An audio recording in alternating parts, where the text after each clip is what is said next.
You're now tuned into STWF TV, the Parlay Perspective. The Parlay Perspective.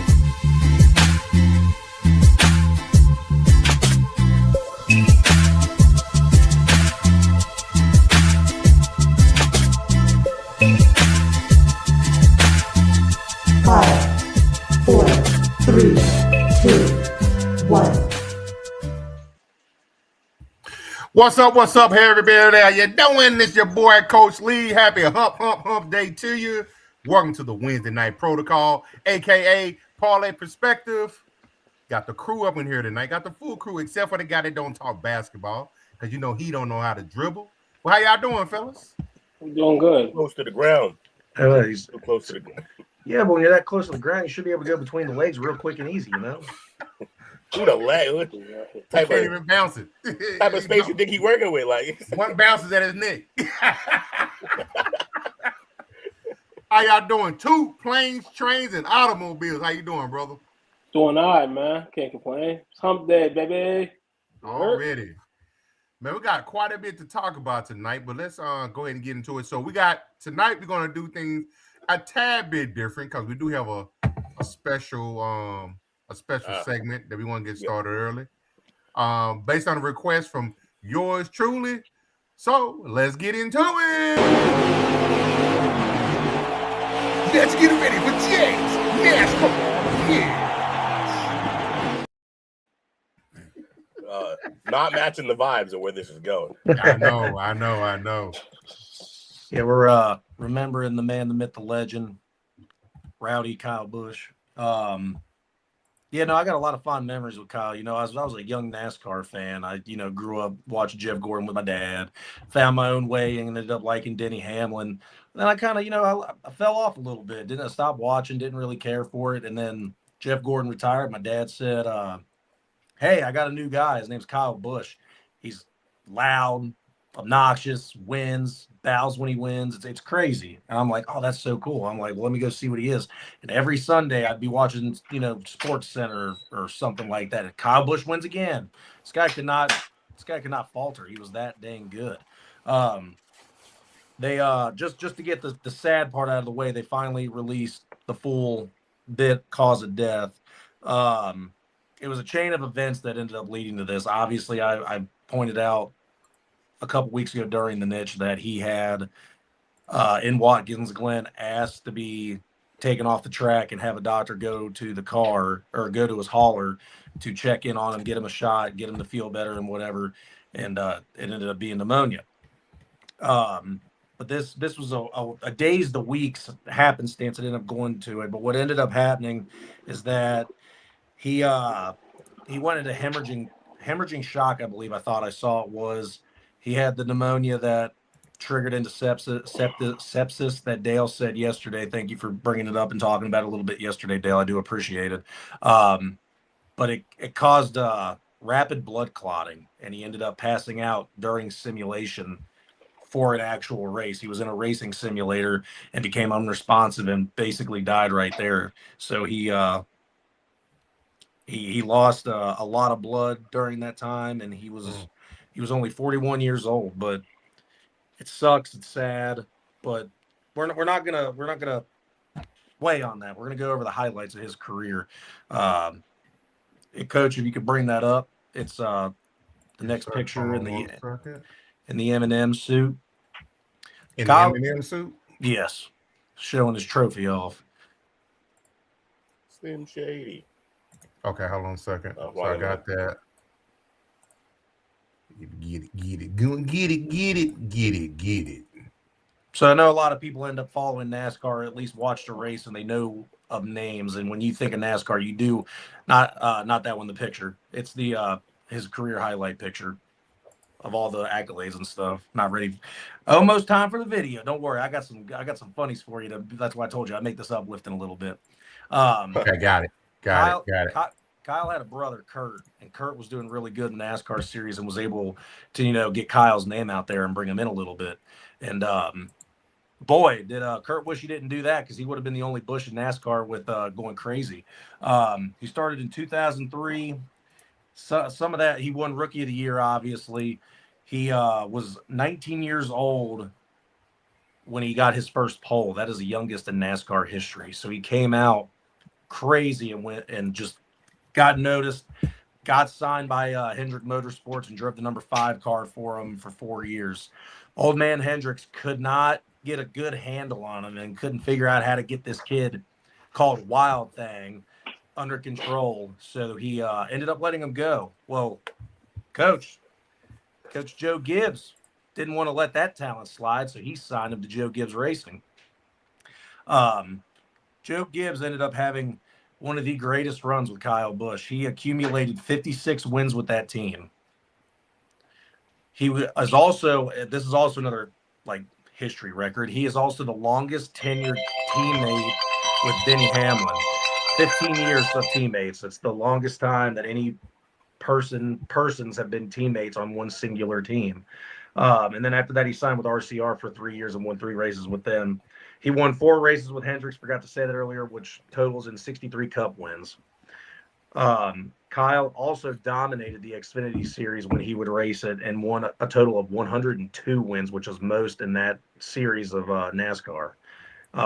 He just wasn't he was good there, but he was also good in the Truck Series. He just scored his 69th win 2 weeks ago at Dover. That accumulates for 234 wins at the NASCAR professional level, a record that no one's really going to be able to touch in the foreseeable future because no one ran races like him. Kyle swept weekends. Friday, Saturday, Sunday would win 3 races in a row. 2, he's a 24/7 champion in WWE. Not any other NASCAR driver can say that. Let's go. And in one of his most prolific years, 2010, he won 24 total races between the 3 series. Also in 2010, he started Kyle Busch Motorsports. He had his own team, and they've won a ton of truck championships. He ended up selling it off to Spire, and that's why he started running Spire trucks for them. He's one of only this doesn't sound like a crazy stat, but he's one of 36 drivers to win a championship in Xfinity and in Cup. Not many people could say that, but in total, this guy had 23 years of racing experience altogether. But the wins can do you enough. You know, you can get into the Hall of Fame in NASCAR by having wins, but you cannot be the guy, the face of NASCAR, without doing interviews, right? What makes you the most notable guy in the room? How you talk. You can get by with wins for sure, but it's how you talk. So I got 6 in a YouTube short of Kyle Busch's most prolific quotes. Coach, would you mind pulling that one up? Let's see. Most prolific. These are meant to laugh. Go ahead and laugh because Kyle Busch is a character. Okay, hold on a sec. Most prolific quote you say? Yes. Or it's let me make sure that way you know. Isn't it the one that he had up before? It's the one he already had up. Yeah, it was. It was the one you had up beforehand. Okay. See it? I'm a man, Will. That's how you produce, baby. Alley-oop. That. Ranking the best Kyle Busch moments. Yes. There it is. Coach was getting it.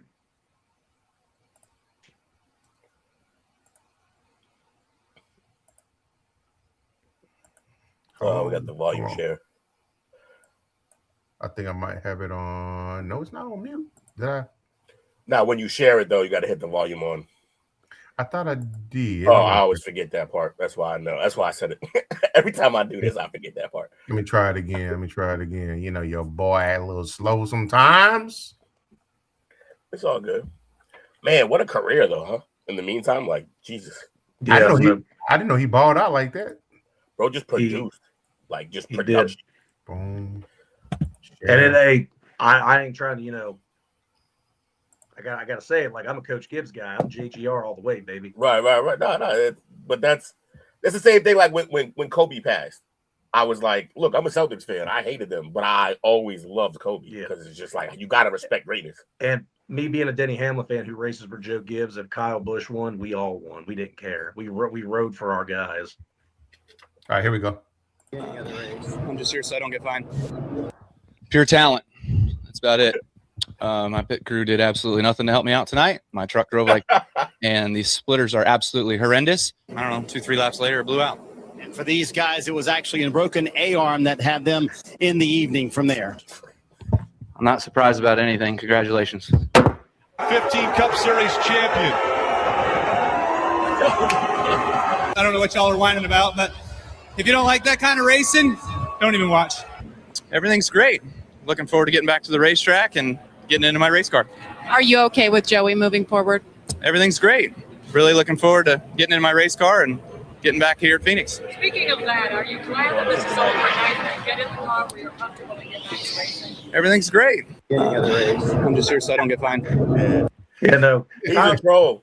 he is. He's great. And that final one, him and Joey Logano got into a big fist fight, and they called them both at the NASCAR holler, and they said, "This is what you say when you go out in your interview. Anytime you're asked about it, this is what you say." Well, he took it to the next level, and that's all he said. Only said that. That's all Yep. he says. And He's like beast mode. Yeah, he's had a couple other ones that are good, but those are the ones that they picked out, and I'm fine with that. But there are a couple others, but this would be a 30, 45-minute segment if I went to go pick up everything Kyle Busch did. Kyle Busch is he's funny. Like they said, he's brash.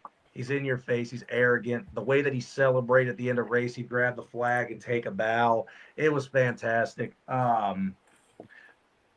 Two, you got anything to add? I'm not done yet, but I know you've been sitting quietly. You're always my co-host for this segment. If you got anything, go for it before I answer Mike's question. That's whack, man. I mean, as we all see, man, it's unexpected. Yeah, man, I ain't got much to say. Not because I don't want to say anything. Death sucks, man. I hate hearing about death, especially around this time of the year. But we can live on great legacies. I thought he was just an actual NASCAR driver, which was interesting. He drove all three, which is pretty dope.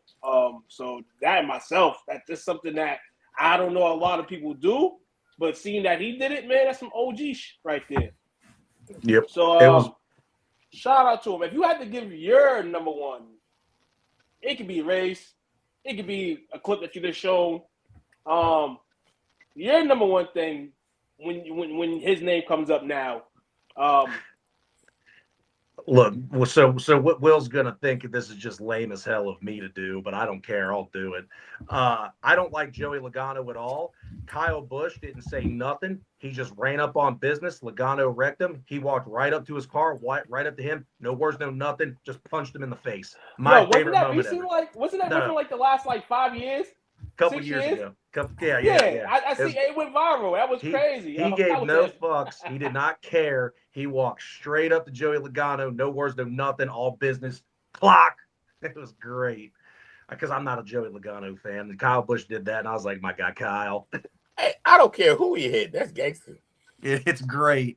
But in light of all that, this was 2 weeks ago after his Dover win. This is his post-race talk. Go ahead and play it.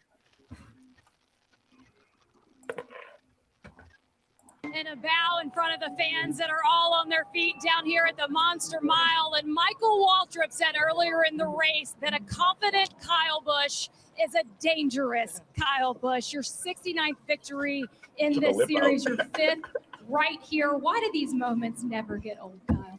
Because you never know when the last one is, So I know all too well, unfortunately, with the cup stuff, but here with the truck stuff right now is it's awesome just to be a part of Spire Motorsports. Thanks to Jeff and Dan and Mr. H for the opportunity. HendrickCars.com. I'm sure it looked great out front leading the race, and it wasn't just Kyle Larson doing it. So feels good to have another Kyle being able to do it and putting ourselves in victory lane. So love coming to Dover. Always one of my favorite places to race, and definitely some managing of the fuel there, managing of the tires there, and it was an interesting, just kind of strategic battle, I guess, from the driver's seat. And, thanks to all the fans. Appreciate everybody for being here at Dover and the Monster Mile for All-Star Weekend. We thank you. And hopefully we have another great O'Reilly race tomorrow and an even better. And that was it. His final words were, you never know when the last one's going to be. And then he thanked the fans at the end for coming out. It's, I'm not a conspiracy theorist. It's like he knew. I'm not one of those kind of guys. I just think it was fitting. It was nice that his last message to everybody was a thank you. I mean, all I really got to say is, Denny Hamlin said it best. NASCAR, we lost our Kobe Bryant. Like, coinciding with Mike's question, does it mean or hurt as much as Dale Earnhardt's senior's death? It's different because everybody loved Dale Earnhardt. Everyone loved to hate Kyle Busch. Yeah, it's a little different. You don't have that. You don't have anyone to hate now. Who are you supposed to hate? It's a heel versus a face going away. Like, it's not the same thing. Yeah.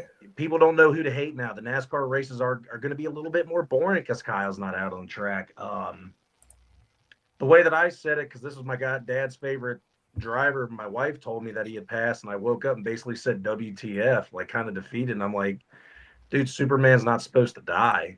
And they say their Kobe Bryant died. I mean, this guy was my Superman. He brought me back into the sport. He was untouchable. He was the guy. With all that being said, rest in peace, Kyle Busch. Thank you for the memories. And you were definitely on my Mount Rushmore, one of the greatest to ever do it, no doubt. Hell yeah, rest in peace.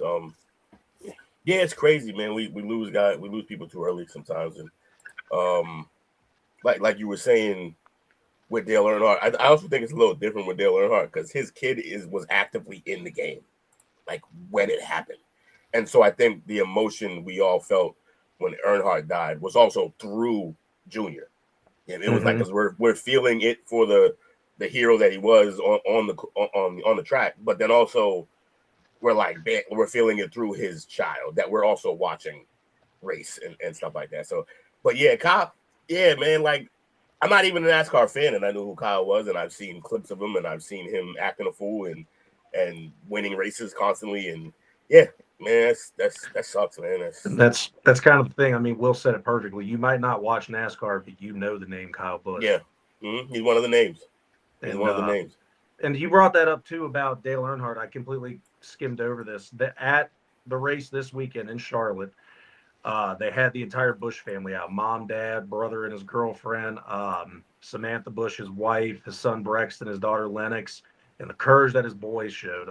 Brexton Busch is 11 years old. He just turned 11 a couple weeks ago.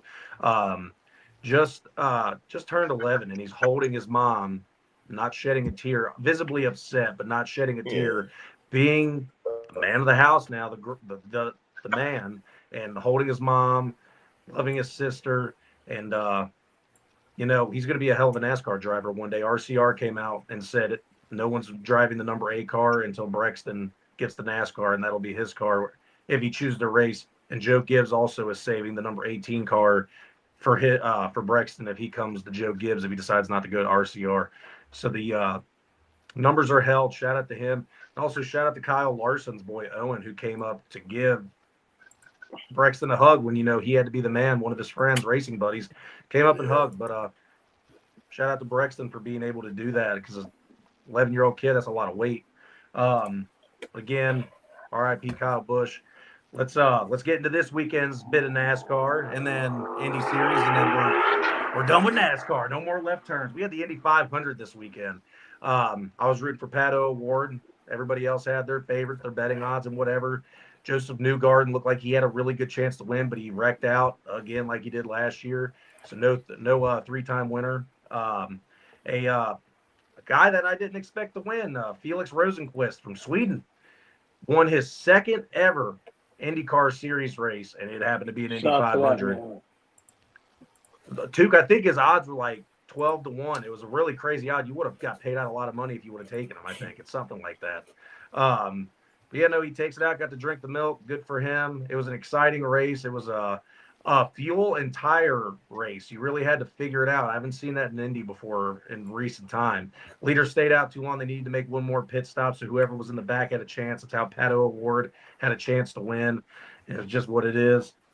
On the NASCAR side, there was it was really wet in Charlotte. It was hard to get a race in. The Truck Series was supposed to happen on Friday, ended up getting moved to Saturday morning. Still raining, couldn't get the race in. They had to race on Saturday night after the O'Reilly race. I'm forgetting. I don't remember the winners for those two series, but I do know on Sunday, the Cup Series race, Denny Hamlin ran good all race. Looked like he was going to win. Christopher Bell also had a heck of a race and was keeping up front, and it looked like he had a chance to beat Denny Hamlin in the Tyler Reddick, who was also leading the race. Out of nowhere, between a pit cycle and a really good pit stop, Daniel Suarez ended up being out front.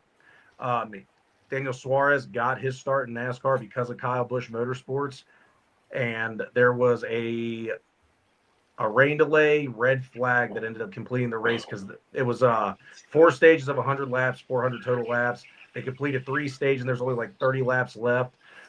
It came to a corner. Denny Hamlin was right under Suarez. Suarez barely was able to stay out in front when they called the yellow caution. When they called the race, Daniel Suarez was the one leading the race at the time. He wins the race. So Daniel Suarez won the Coke 600 this weekend. We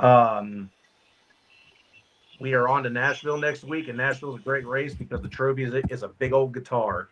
And one of my favorite Nashville memories, Kyle Busch grabbed the guitar in 2009 and broke it on stage like rock stars do. Pretty epic. Somebody going to duplicate that on Sunday. Oh, more than likely. Took, you got anything left? No Bubba, man. No love, man. Fair enough. Well, with Damn that being shame, man. With that being said, hey, I stayed under my 25-minute mark, Coach. Let's go. That's been your dash of NASCAR. What we got next? NASCAR news. All right, Will. You know, we're gonna start out with Angel Reese. What is that my name? I need to pull Be careful. The pics up for me. Oh, Be careful. Be careful. I'm warning you right now. Put it in your pocket, Dale. Dale, how you doing? You gonna sneak on here and then come in bullying folks? Well, he about to talk about Angel Reese, so I figured I need to let him know now before he says something crazy, and then I have to jump on it. So go ahead. Will, we talking about Dennis Rodman? you talk about a guy that's in the Hall of Fame. Yes. So there you go. Dennis Rodman. So Angel Reese has recently made history. Anybody know what it is?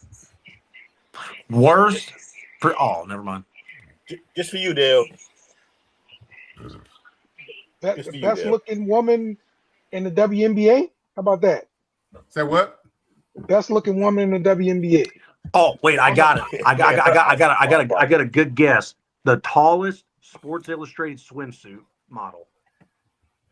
Both really? can be taken into consideration, but she became the fastest player in WNBA history to reach 950 points and 850 rebounds. Half of those her shots. Yeah, gotta get all them bricks. She built a house. Dale, since you are the biggest Angel Reese fan on this here podcast, how do you feel about that accomplishment, sir? I mean, it's just more of I told you so, because when y'all were talking about her in the beginning, it was all about, she ain't big enough. She ain't gonna be able to get boards. No one said any of these things. She got her boards, and I said she was a walking double-double, and she proved to be a walking double-double, just like I said she would be. She living up to the hype. I love it. Congratulations, Angel Reese, the GOAT. Toop's exact words. Where she could be like a 12-and-12 player. So he predicted double-doubles. Toop's exact words. It's a damn shame. It's a damn battling the demons in his head. It's a damn shame, man. When we congratulate her, first off, of this achievement. Because coming into the league, obviously you got your positives, you got your negatives. So that wrap that up, definitely. We don't mention never how adapted she is to the world and the world adapted to her. Mm-hmm. So along with her performance so far in her career in this season, shout out to her. Hey. She's on the team now in the Dream, where honestly she's a perfect fit for them, and vice versa, because she don't have to really be the number one all day.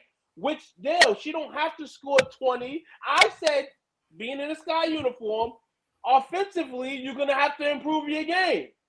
Mm-hmm. This gives her a little bit more time to work on it outside of the games, but it gives her an opportunity to just be who she's been. A person that's going to get 12 and about 12 to 18 rebounds. And with the Dream, she's like the second or third piece, fourth piece. So she's right now in the spot. It's the best spot for her because one thing about her we're not going to say is she doesn't go out there. She goes out there and competes. She works hard. She plays hard. I'll give her that. Shout out on her achievement. Shout out on the season so far. Shout out on the defensive stop the other day and what you had to seal a game. All we ask is just to continue the positive play on the court. And Sports Illustrated, Victoria's Secret, and all that's going to come. But make sure basketball's first. I have nothing else to say about this, man. She's doing a good job.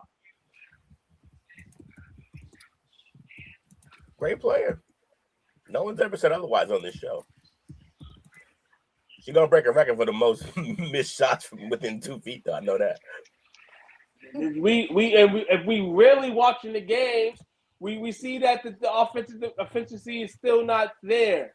But I guess I got to come to realize too, even if it never does, that may not be who she is, and it's okay. It's okay.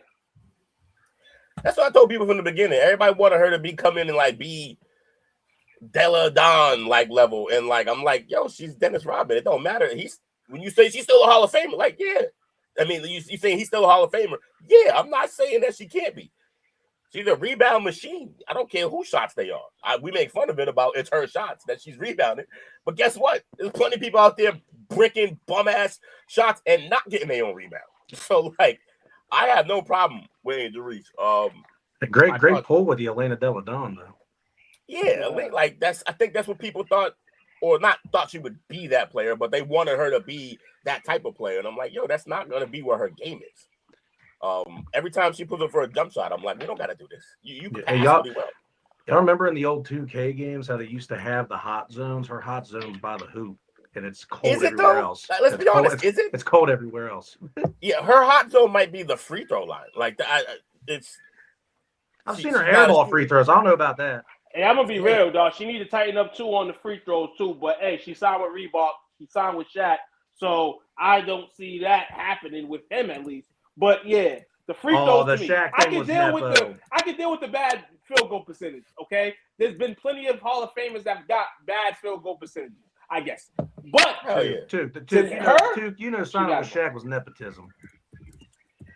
I mean, in a sense, yeah, because Shaq wasn't going to let her not have a deal with a speaker label. So nepotism in the terms of that's his sister, you know what I'm saying? They stand together. Yeah, LSU sister. That's why I said it. Yeah. He wasn't going to let her just go out like that and have Adidas go get her where I can go probably pay you more to be at Reebok. So, you know. I mean, those are called connections. It's called nepotism. You make them in life. What nepotism is really, but okay. Shaq on Reebok. Shaq as of a few years ago, he took over He's like the head of the sports. Him and AI, right? I think he's like the head of like the production and shit like that. Yeah. He made AI like an ambassador of the motherfucker. AI already got a lifetime contract with them, so it don't like. Yeah, he just extended it 2 lifetimes. Okay. All right. Next, we got the our beloved Dallas Wings updates. So with the Wings, so I posted it the other night to put a funny on me, but our number 1 overall pick this week had a great breakout game. Her last game, she set speaking of Ozzie Fudd, she set a WNBA rookie record with 6 made threes and scored 24 points. Now the debate continues of whether she should start, but head coach Jose Fernandez remains non-committal. He's giving cryptic messages. And And do y'all think she should start? It's the way you want to go about it. I just think during the offseason, the Wings didn't go. They went to go get pieces, but not the pieces necessarily that we thought they would go get. So now, if she continues, and shout out to her on having that great game, to flourish as the number 1 pick, you're going to have some decisions you're going to have to make because you drafted her at this position. And there's been talk through the airways of the Wings that maybe the lady that you just signed to $1 million deal may not be there so much longer. Unless you're running a 3-guard set. And in the WNBA, you're running a 3-guard set and your deficiency, and I feel like where you kind of struggle is on the defensive end in the post. Yeah, good luck with that. It will put you points, it will put tickets, money in this people in the seats, but yeah, man, it's crazy. But she's a great talent, and I always gonna say, if you have picked that high like that, you should be starting. So I've noticed that they are basically already doing the 3-guard set without Fudd. And Odyssey Sims is not producing like she was in the first 2 games. If they're going to do it, now's the time to do it with still getting Odyssey Sims minutes because Fudd's still transitioning. Go ahead and start it that way. I mean, Alana Smith's not doing as good as I thought she was going to be doing at the 4, but Jess Shepard has easily been our best offseason signing. She's a walking double-double. She's doing everything at the 5 position that should. Rebounds. She's also killing it with the assist game. She averages about 5 assists a game, but she's higher end of like 9 the last couple. I think now would be the time to try it, especially with Sims not doing as good as she was. Go ahead and try it since you're already basically doing a 3-guard set. What's the worst that could happen? You get down, you put in Maddie Segrist or the bigger center that they have and move Jess Shepard to the 4 for the time being. Make it a bigger team and then play defense, get back in the game with limited offense from, Arike and Paige, and then move back to a 3-guard set since you guys got an offense flowing and the defense will compensate for it. So, I don't know. I think it's a good idea to go ahead and try it. Why not? I mean, yeah, you're kind of in a situation where you're going to kind of have to. The worst that can happen is Ozzy looks bad for a while. And if that happens, now people are questioning the pick. Now people are starting that story back up about did they only pick her because Paige is there? Is that a bad idea? Is that how you should be running your franchise? And it can spiral out of control real quick. But you drafted her 1 for a reason. And I'm sure it wasn't Paige. So let her cook, man. Like, she got to learn, man. She ain't going to learn on that bench too much, man. She got to play. Yeah, that's the thing. When they didn't have her on the bench for most of the game, I think Odyssey Sims played 8 minutes and she played 32 or whatever it was.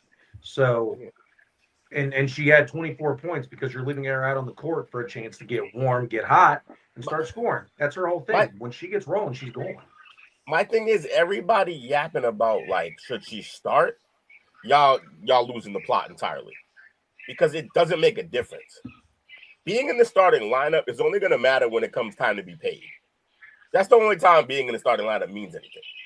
The truth is, as long as she's getting minutes, y'all realize one of the greatest players in NBA history, one of the greatest players, champion, Manu Ginobili, didn't start. 6 man. But everyone knew he was a starter. But the way they played their system, they preferred him to come off the bench because it's a punch in scoring and he could play make. He could just do everything. So it was like you bring him off the bench, and when our first star goes to take a breather, we have one of the best players in the league, Manu Ginobili, coming on the court for that. It doesn't like her starting is not relevant right now. People want it because it's just a story-driven thing. That's all it is. It's a narrative.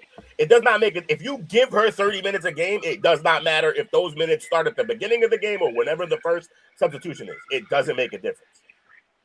In fact, I would say keep her coming off the bench for a little while. Why? Because when you come off the bench, you're not necessarily facing the other team's best. And that'll give her the ability to just come in and get buckets, which is what she's known to do. Just come in and just eat their food, no problem. Yeah, look, if you want to start her, go ahead. But everyone pressing the coach and the GMs and the franchise to start her, I think is a bad idea. Because there's no need for this. What is the rush? Why are y'all rushing to start Ozzy? That's what I don't understand. And like you said, Will, if she's getting minutes, doesn't matter. Who gives a shit?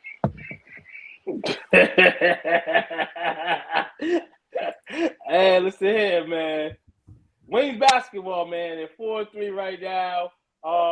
If they want to keep that record pushing up, then they better go stop that girl that they drafted at number 1. Straight up like that. Unless you don't and you want to keep rattling with giving her minutes like that, then this and that, and then you end up in a big ego. What is starting her change? I'll ask you that too. What is starting her change? Starting her just changes the philosophy that your team. I'd rather you start them and knowing that we have 3 guards, and if we lose, then have her sit on the bench and we have nothing going for us, and then you want to put it in and kind of be the recycle bin. No, but she deserves to be in the lineup. They have something going. But she needs. But honestly, to agree with you, she still needs some time. That game against the Liberty, that outburst for her, that's great to see. Absolutely, against a good team. But I'm not saying to start her right away, but eventually you're gonna have to. This is just the way they constructed to me. And she's better than all these other guards, and then other guards being in the lineup as the third girl, then she for sure is gonna have that probably within the next month. All right, Tube, I got a question. So, random player A plays 30 minutes of a 40-minute game. Do you think that's a starter already just off of seeing that? Most times, yeah. Yeah. All right. Now, yes. and then retrospectively, you find out that person's a bench player, but you just got producing numbers from a starter that had 30 minutes off the bench. It doesn't matter if they're starting or not. If they're getting minutes, it doesn't matter. It's not how you start the game. It's about how you finish. I would say that if this was the NBA, this is not the NBA. This is the WNBA. You play your horses. In this case, you play your horses. But they're playing. That's the point. The 30 minutes says they're playing. You play your horses. You start her, and this is the reason thing. You're playing the 30 minutes. You want to start her, but we already know why you ain't start. We know this. We know why she ain't starting. We know why. You just enlighten us. I don't. Stop it. Enlighten us. Yeah, come on, man. We can't hide under the blankets all year. That girl has talent. That girl has enough talent to be in the starting lineup. She's getting 30 minutes, absolutely. Hey, those are starting minutes, but she's a starter. If she was any other team in the WNBA right now, she's a starter. Okay, and Dallas she's not on any other team. And Dallas is not the best team in the league, so why are you keeping out the rotation like that? Why are you keeping out the starting lineup? She should be starting. I think she should be starting. I know what your answer to this question is going to be. It's going to be about where they're picked, but just in terms of it's the same exact situation except a different placement of the pick. Kobe did not start.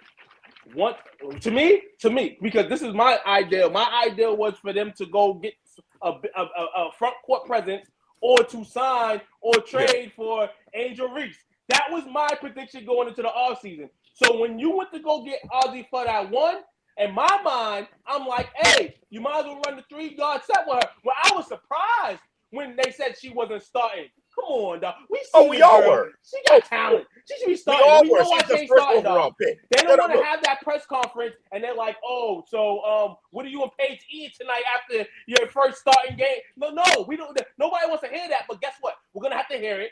Let's go through it. Put that girl on the court. She should be starting. Look, there's no doubt about the talent and that she's good enough. No one's questioning that part at all. But yeah, if they just want to slow play it, look, that's their choice, man. Like I said, starting her doesn't actually in this situation really change anything.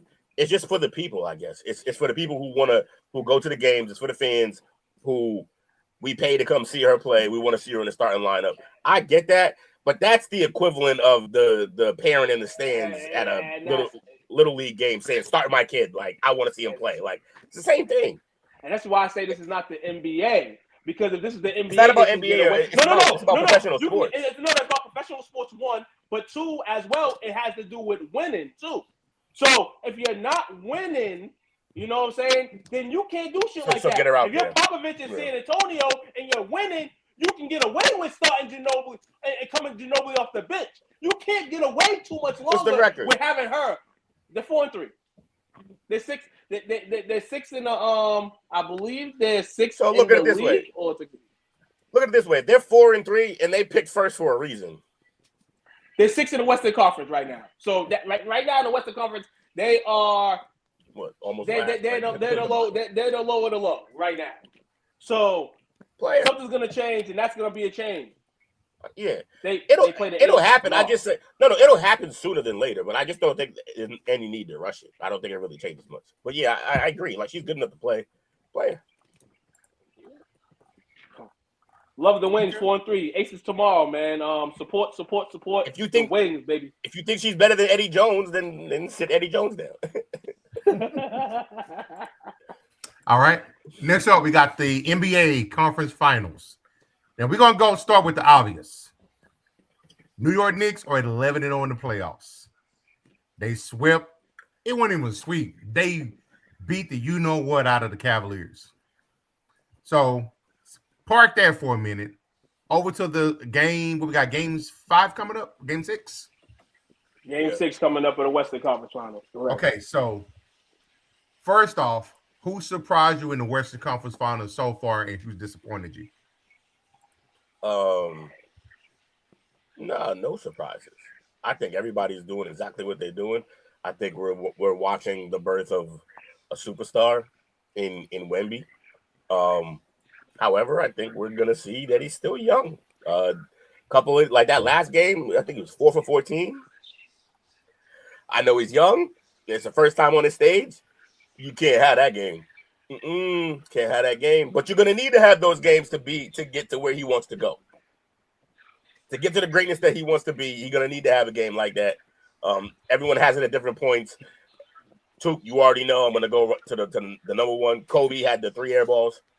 Against the Jazz, and that was defining. He talked about it constantly.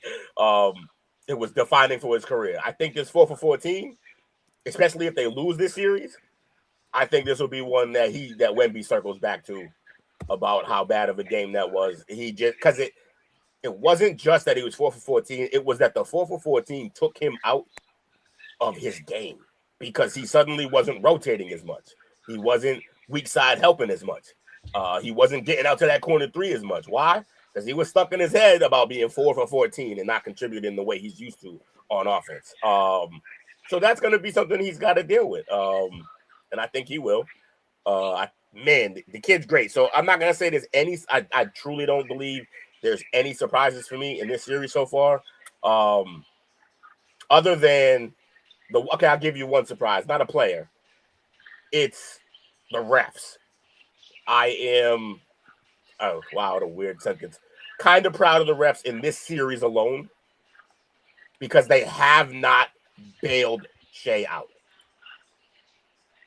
They did last night. The internet's saying so much different, but I'm glad. But no, last night. I'm glad you have an unbiased opinion. I'm cool. Yeah. I'm just saying, like, if you look at his free throw trips in other series and during the season, it's down by a lot. Yeah, he's not going as much. There's a set of brothers that are refs that are apparently getting absolutely trashed online for SGA help. I don't know. Yes, sir. No, look, yeah, everybody still is going to be annoyed by his flopping and everything. And you know what it is, Jake? The people are complaining still right now because I'll tell you this: he's still not getting as many trips to the line as he normally does. But he's gotten a few that are atrocious. Like I heard really, the one really that he didn't bad. even get touched and he purposely kicked out his leg when he fell. So Fox stepped up, didn't even put the hands up, kept his hands down by his sides and swiveled around him. Didn't make contact, but he threw his legs out. And from the angle of the ref, they just called it because he gets the benefit of that every time. That being said, he's not getting the same amount of trips. And they're not bailing on every time. You brought that up, but the thing that was funny to me about that is De'Aaron Fox's reaction. He turned around and was just like, of course. Because what can I do? I played that as good as I possibly can, and you gave him 2 free throws. Yeah, and they said he said he's very against challenging in the first half or first quarter or whatever it was. He's like, I'm just let it go. I don't even care. And he just walked away. Right. So you see, look what Mike said. He has more free throws and field goals in the playoffs. This shit is gross, right? But if you go and look, most of that is from previous series. They kind of tightened up for this series. He's gotten a few nonsense ones. What can you do? Oh yeah, he got it. Yeah, this is pathetic to watch right here. Oh, is this even the one? No, with the DR. Fox This is the whole. Yeah, this is a. Yeah, there's no foul there. Compilation. Yeah, it's compilation. There's no foul there. There's no foul there. So the ones that he is getting are just nonsense. That's a foul. Y'all better stop stepping. Y'all better stop stepping. Y'all better stop stepping into that man his jumper zone. My man's already great in the league. But he's already 6'6" and he kicks his legs. There's almost no way to not get in his zone. Like you have to defend him. And I'm gonna go back to this. There's gonna be at some point, the referees are gonna completely clean this up. And hey, to mention Cole was a guy that used to do this all the time. And then I guess one night he had kicked somebody, and I guess he hit a field goal to like tie it or like win the game. And they called it back because he did that. So, Jeremy McCain. Reggie Miller rolling over in his grave. Jeremy McCain's hooping. That's what I want. That's a surprise to me. So I'm happy for him that he's hooping. 76ers, you blew this one up. Game 5 winners usually win the series. That's not a good way to go out if you're saying in. But if you're Wemby, you got a whole bunch of energy in you for your Game 7, which is Game 6. And you better come and hoop. And you better give a triple-double. You better give some out-of-the-world numbers because that's the only way San Antonio is going to survive. So does SGA have like a true jump shot since he tries to flop on every shot? Does he have a true, like, this is my whole form of my jump shot? Does he have one? Yeah. The mid-range king. Okay. Yeah. So range 3-point, he can do it all. Y'all remember maybe last year or 2 years ago? Y'all kind of roasted your boy a little bit. For what? Because I wasn't an SGA fan because of this shit. I saw it when they played the Mavs. Hey, I'm not taking that away.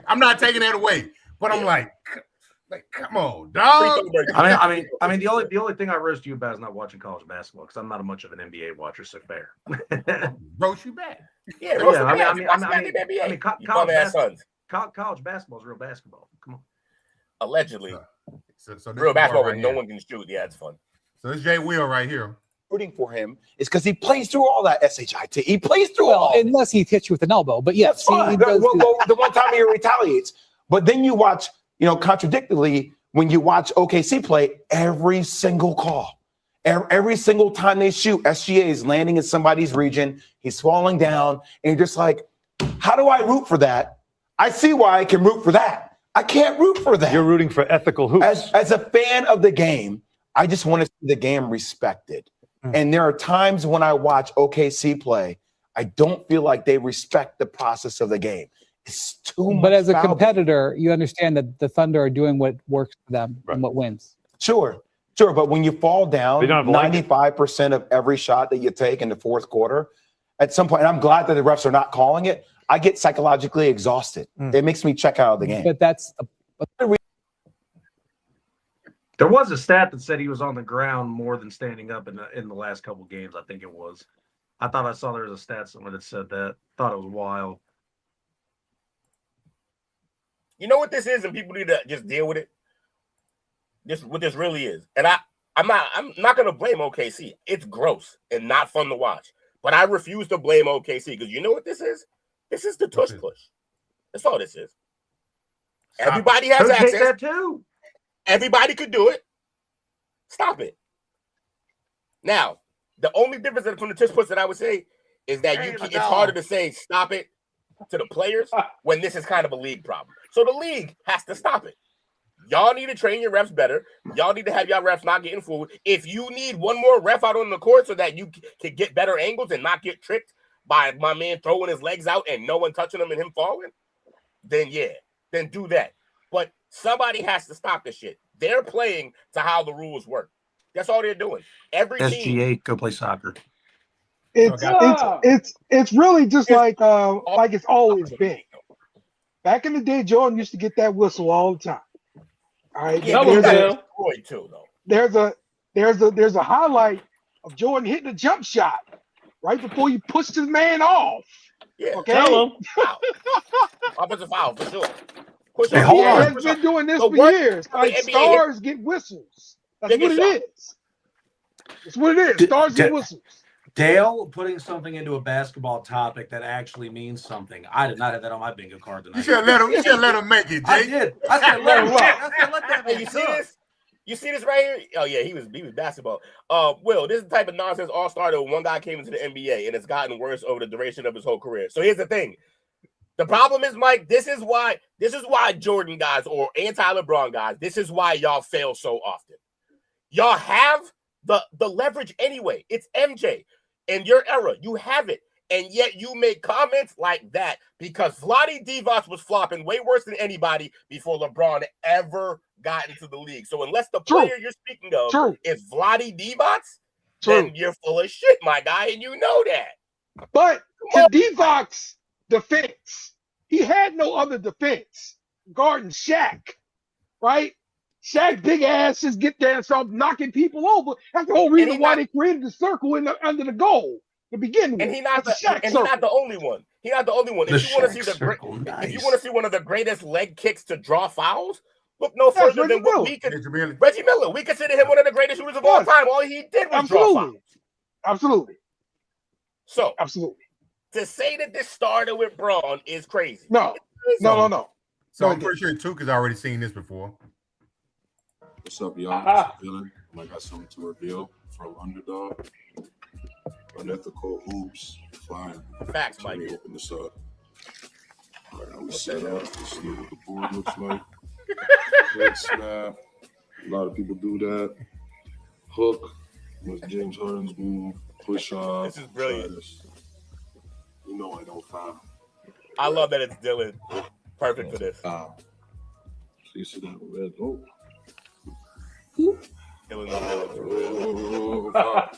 Next player's turn.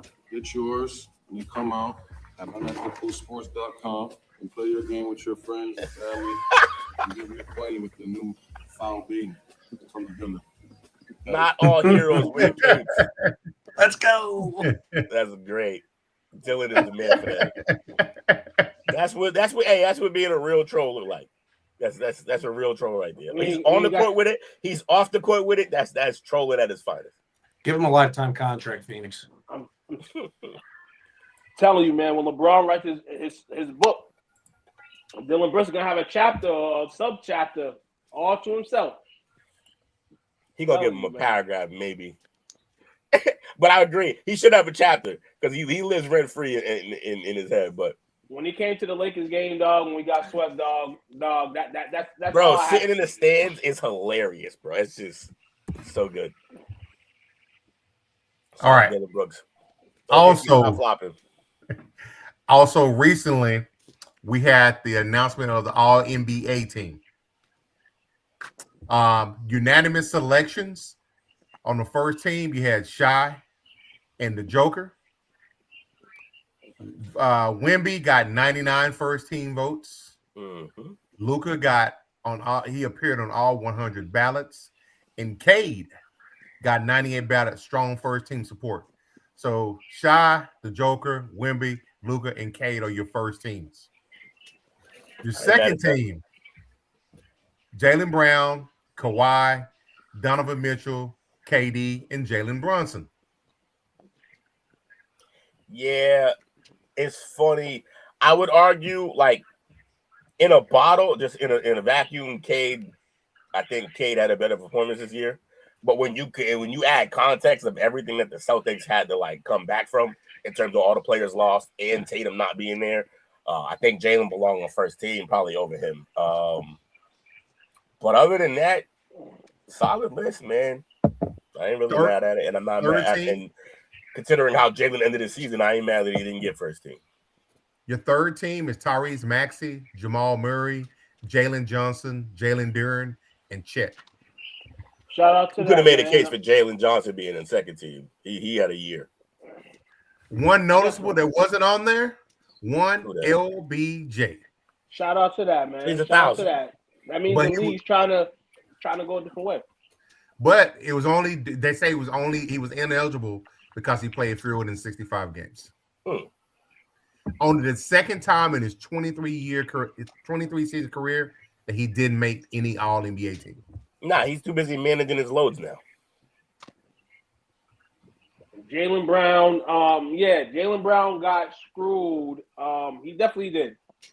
But did he really get screwed? And I'll go into it right now. Basically, you have your All-NBA team. Cade wouldn't have been on the All-NBA team if they would have just kept that rule in effect when he got hurt.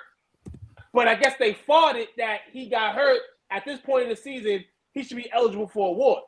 So, yes, that spot is not Cade. That spot is Jaylen's. Absolutely. But where it turns is that vital Spurs game where you got ejected and not one game should take you away, but that game took him away from that consideration in terms of first team. He should have been a first teamer, but he got screwed by the NBA, a.k.a. letting Cade Cunningham, you know what I'm saying, rock. And two, you screwed yourself because when it got heavy and the pressure got heavy, you win in regular one night with a referee, and I'm not saying people don't, but you did.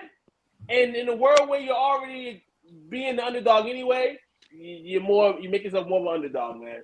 But second team on NBA for him is dope, man. I looked at the list, man. He wasn't on I don't think he was on an All NBA team last year. Well, he probably was third or second. But shout out to him, man. Keep pushing, and you'll be on a new team next season. Hey, Will. You know, I forgot on the last portion. I said the surprises from the Thunder Spurs. I got one name. Jared McCain. Yeah, I said that. Jared McCain, man. Yeah, he brought him. My bad. No, he brought him McCain, but McCain's issue's always been minutes. Like the first season he got hurt, didn't really play. Second season they traded him to the Thunder, which was an absolute thievery by Sam Presti again. And he got buried on the team that's like already solidified, a championship team, and got good guards. But they finally found some minutes for him with somebody hurt, and he lit people on fire because the kid's good. My bad. The man, I know it's all good. Man's gonna get a good deal. Eventually, just keep playing how you're playing. He gonna rock, man. But yeah, I couldn't really look at Alex Caruso. Not surprising, but yeah, he's been just does it. Up. I'd love for that to be a surprise, but he does it to everyone every time. Listen here, my last little bit of NBA chatter is the Knicks. They do not have the most dominant run in basketball. They have the most dominant last games in NBA history, but they are not. Do you remember are we serious? We talk about the Lakers of 2001 that basically swept to the finals until they lost one to the end to my dog.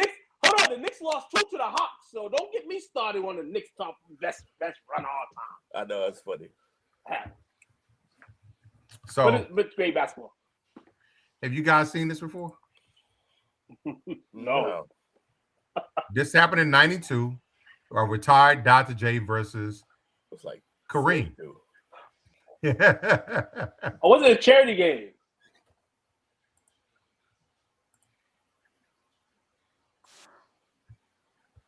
Get that shit out. Oh, yes, I definitely seen this. Before. They putting up bricks. They was out there letting it fly. So I think they said when this happened, Kareem was 45 and Dr. J was 42. Still got the hook shot, bro. That's crazy. Julius Erving making jump shots. That's crazy. That's crazy. Hitting pull-ups. He took the worst shot in basketball, a long 2. Do you think we ever see something like this again? No. Nah, too much pride involved. Oh! 42 on 45, crime right there. He banged on, bro. That's nuts. I mean, with the gray spot. You see that? Ain't nobody ever dunked on a 7'3" man with a gray spot. That's wild work right there. You see cameras everywhere, and it's crazy because anything that happens nowadays, you see on the camera. There's a lot of run, and hoop that goes on during the summer. That's your only chance of it happening. But for all these people videotaping stuff, won't we videotape some guys getting cooked in the summertime? I know it happened a few years ago with they confiscate those. Dejounte Murray and Paolo Banchero. They were going back and forth in the summer league, and that was interesting. I like to see stuff like that, man. No doubt. Mike said, yes, I remember this. I know he was there. He was a grown-ass man already. Oh, man. So, one last thing on NBA. Obviously, they pulled the trigger on my man, J. Kidd. He's out as the Dallas Mavericks head coach. But one of the names that came up. Oh, wow. Lord. Why you gotta go, oh, Lord? You're supposed to be supporting. Oh, Lord. What happened? No. I support.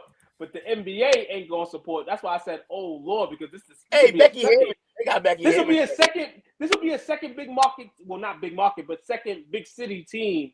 That actually had interest in her. The New York Knicks had some interest last year. They said before they hired Mike Brown. What the reason why I asked this, and I was curious on this, because obviously the new man in charge over at with the Mavericks. He's got a reputation. He did interview Hammonds 1 year for the Raptors position. So we'll see how it goes. Well, listen here. This is what I'm gonna say. Any coaching decision that's made, Cooper Flag better be in that room. Because if Cooper Flag ain't sort of sign off on anything, and I'm not even talking about just the GOAT here, Dar Staley, talk about anybody. Anybody could be presentable and representative enough to have this job. But Cooper Flag better have at least a 25% say on who the new coach is. Because that's ultimately who you want to make happy. Now, I know they had rumors of Jake. What's the head coach at Duke? John Shire. So I know his name's come up as a rumor, but they don't think he's going to leave Duke. Because he's only been there with 4 seasons, I think. 4 seasons. But the guy that I think they're going to get, because first of all, for them to let Kidd go now, then they've already got somebody in mind. They've already either threw out some failures or they know that this person is interested. I think the guy that's interested is a guy that was here before. He's currently in San Antonio right now. Carlisle? No, where's Carlisle? I know, right? Sweeney. Oh, okay. Why you got hit? Oh yeah, he's making waves right now. Man, hit the. He was like an assistant. Wow. He was like an assistant. He was an assistant, right? Mm-hmm. He had been here before, so I just put it up. He had been here before. He's like, I don't get a lot of chances to use this, so I mean, you said it, so I did it. He got Mazai Jerry there. He's definitely cleaning stuff up, trying to clean stuff up. Yeah, Dallas. We for years though we've been talking about how disgusting the organization is behind the scenes, and I mentioned the coach a few weeks ago how I was like, this kid been quiet this season, real quiet, like you know what I'm saying? You haven't really heard nothing, like nothing. Anybody reach out to Gino? No, Gino would never. Gino would never ever get it. Well, I can't say that, but he would never want an NBA job. And I know the NBA scouts and all that have put on their list not to ask him for an interview at all because I know it. Bro, he's happy being the most prolific girl dad in history. He just wants to be like the father to all these children. And he's good. He's good with the women game. I'm not saying he couldn't do it. I just don't think he has any incentive to. And I get it, money, but he's already paid crazy. I'm not leaving no college job for the league. Seeing what's going on now in the case of not at that age, sports, especially at that age, I'm not leaving a college job for the league. I'm not. No chance. For what? I know we talked about it here briefly the other night. When Ray J got cooked in the ring. I wasn't here for that. That was last night, right? Huh? He was getting in the hospital right now. Yeah, that's crazy. So, like Martin, did you guys see this one? The pregame and stuff. Believe in a fucking wheelchair. That boy, Lance Stevenson, about to knock you the fuck out. Shout out to everybody in wheelchairs. You finish tomorrow. Why are you so aggressive? I don't fuck with you. You don't gotta fuck with me. I looked up your highlights last night. I couldn't find shit. Fucking weak ass career. Stop talking to my homie like that. You're irrelevant. That's Nobody fucking knows you. You have some motherfucking respect. You're 50 years old. Hey, you already got CTE. You ain't even fight tomorrow yet. Yo, come on. What's up? What's up? You're a fucking dork all hyped Never up to your disrespect chest. Neon, nigga. That's just a Fucking smash, goofy nigga. Motherfucker, aren't you? Do it for the clip. We know you need Weak-ass it. NFL career. We know you need it. Weak-ass NFL career. We can step outside right after. I'll beat the fuck out of you for sure. Come on. I'll join too, you fat fucking little. Such a bitch. Hey, that's a bad word. Who told you about that fucking Hold on. sweater, fucking punk ass? Don't use that word. I got a lot of gay friends. Checkered ass fucking shirt out of here, you little fuck. I slap the fucking daylights out of you, nigga. You polka dot wearing ass bitch. Pussy. Johnny. You little polka dot bitch. Come on. Let's go. Hey, you throw just as good as Johnny. Do something right now. You throw just as good as Johnny. Security. You got the same accuracy as Johnny. Security. So we'll fuck you up, nigga. Don't ever talk to Johnny Manziel Hold like on. that.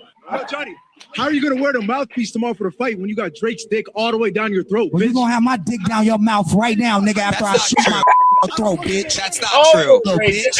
Fuck you, nigga. Don't ever talk about Johnny Manziel like that, nigga. What the fuck is going on? You'll be drinking my by the morning, nigga. You will be the first nigga that ever got pregnant, nigga. Well, what the fuck? Whoa. Security, be careful. That's a Burberry sweater. Mr. Rogers sweater and shit.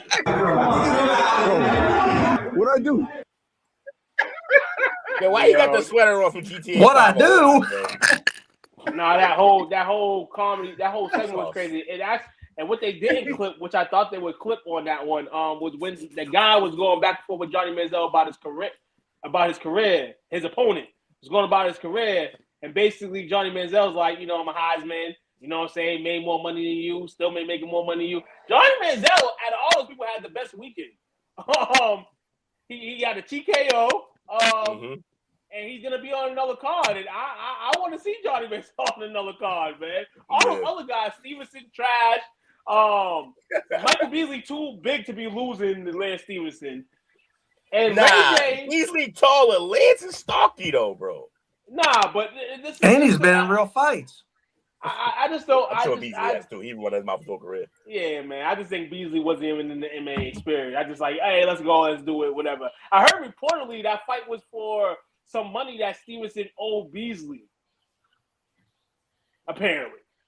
I'm not super hyped on the exploitation of the mental states of Ray J and Michael Beasley. Yeah, Ray J, another story, dog. It's like trying to go get Delonte West to fight. That's what I'm he's saying. Sick. Bro. He's messed up. Now he's in the hospital bed. That's crazy, man. Ray J, man. Stay out the ring, man. Put your hands down. Don't put your hands up no more, man. Turn that flashlight off. Ray J, I knew I should have swung at you in Cali when I had a chance, dog, because everybody getting hits off you, dog. Yeah, Ray J. Also, bro, I don't got a problem with it. Let me say that first and foremost. But he need to just come about that closet, bro. Like for real. That was provided by Happy Punch. Appreciate y'all. Shout out to now, got a couple more clips for you guys before we get into the NFL stuff. Where did it go? 2.5 hour show. We cooking. Slow cook. This one. Did you guys see the Super Regional between Texas Tech and Florida? Yes. Oh my this God. is Epic. I was so hyped about this. Epic. So hyped. I think I said this in the chat. So for those that haven't seen it, like Dale. Of course, because his team's on vacation. Very dominant during the regular season, struggled in the Big 12 tournament, did not win it, was beat by Arizona State. Had to come back against Ole Miss, down 8 runs. They did. And in this series, the battle back and forth, and Florida does not come out to shake hands. No. Texas Tech was lining up along the third baseline, and Florida walked back into the dugout, and now some of the Tech players are getting into it a bit, and the coaches are trying to shepherd them back towards one another. All right, before we get into, hey, y'all should be a better school, but fuck y'all, trading ass bitch. Like, nah, look, the reason why we did this, and I was super conflicted here because the whole reason this is even smoke is because by far the best player on Texas Tech's team is ex-Florida Gator and daughter of Jason Williams, White Chocolate. White Chocolate's daughter is an absolute savage in softball. I'm not talking about just a good player. I mean, like walk-off after big hit after walk-off. She basically won this fucking entire tournament, this entire series on her bat. Like, obviously, it takes the whole team to play the game, but every single big hit was hers. Like, and she smoked Florida for this. Now, we won the second game by a big margin, beat them down, but there was just a lot of problems. Now, what I don't like is, I get it. Your butt hurt that she's a traitor, and you ain't feel like coming out to shake hands. But pick one or the other. You don't get to be a bad sportsman twice. Because what they also did, aside from not going out to shake hands at the end of this game in series, was they plunked her like 6 times in this series. 5-6 times, yeah. Five, yeah. Yo, they hit her 5 fucking times, man. And some of these times they hit her were, and now, here's my thing. I get it. You want to walk her because she's killing you. And you also got beef with her. Seems like a win-win. Bam, I can hit her, and I get her on base, get her out of here because I don't want her swinging the bat. Every time she does, it turns into a souvenir. So, with that being said, you plunked her the 5 times. Y'all had y'all smoked. You kicked up some dirt, whatever you want to call it. Come out and shake hands, man. Florida be better than that. I get it. She traded on y'all, and y'all don't get y'all get back. But you did get to get back. You punked her 5 times, all right? You hit the woman 5 times with a softball from like 40 feet away. Like, just call it a day. Take the L, be better, but also fuck them. Hey, all I got to say is SEC energy. What do you expect? You heard? Yeah, man. Epic weekend. Epic for Texas Tech. Not so epic for Florida. Yeah, man. I mean, if you haven't watched a softball game before, maybe that, because a lot of people seen it, will give you an introduction to it. Also, speaking on that exact point, because that's a great point too. You want to bring eyes to the game. Everyone getting mad and talk about toss him, get rid of him, because he did get tossed for a moment during this game, one of these games, White Chocolate. He got tossed because he was wilding in the stands. So they tossed him, but they let him back in, and then they held him off the field while the teams weren't shaking hands. And finally, he came out into the field, gave them a whole big pep talk after that win. And I love. A lot of times we don't get to see the players in good light outside of the court, and then a lot of times we don't get to see them. If we do, we don't see them in the real light. It's always like very catered, and it's on a television show and edited and all that stuff like that. I love being able to see these athletes after their career is over, just being themselves, like unabashedly, like they just get to be them. And Jason Williams is having one of the best. I'm just gonna be White Chocolate for the rest of my life after my career. Like, his life has been amazing. He obviously is raising a great daughter. By the way, she got on and did her little talk after with her presser, and all she talked about was like, yeah, I knew this was going to be big. It's big for our whole team, but she's like, I'm not going to lie, just like her daddy. I'm not going to lie. I asked the entire team, you always have my back, but I need y'all to have it double for this series. I need y'all to have my back because this one means a little something more, and y'all know it does. Most athletes get up there and say, no, just a series. Didn't mean anything more. I mean, none of just toting company line. That's not who her daddy is, and that's not who her daddy raised. And so I love the player. I'm mad she left Florida, obviously, but 1-0 for the best for her. She's phenomenal. Incredible player. And shout out to J-Dub, man. He's living it up. Already. Excellent story. So I got another excellent story in college sports. This guy, well, first of all, shout out to ESPN on that last clip. This one from a guy named Jared Martino.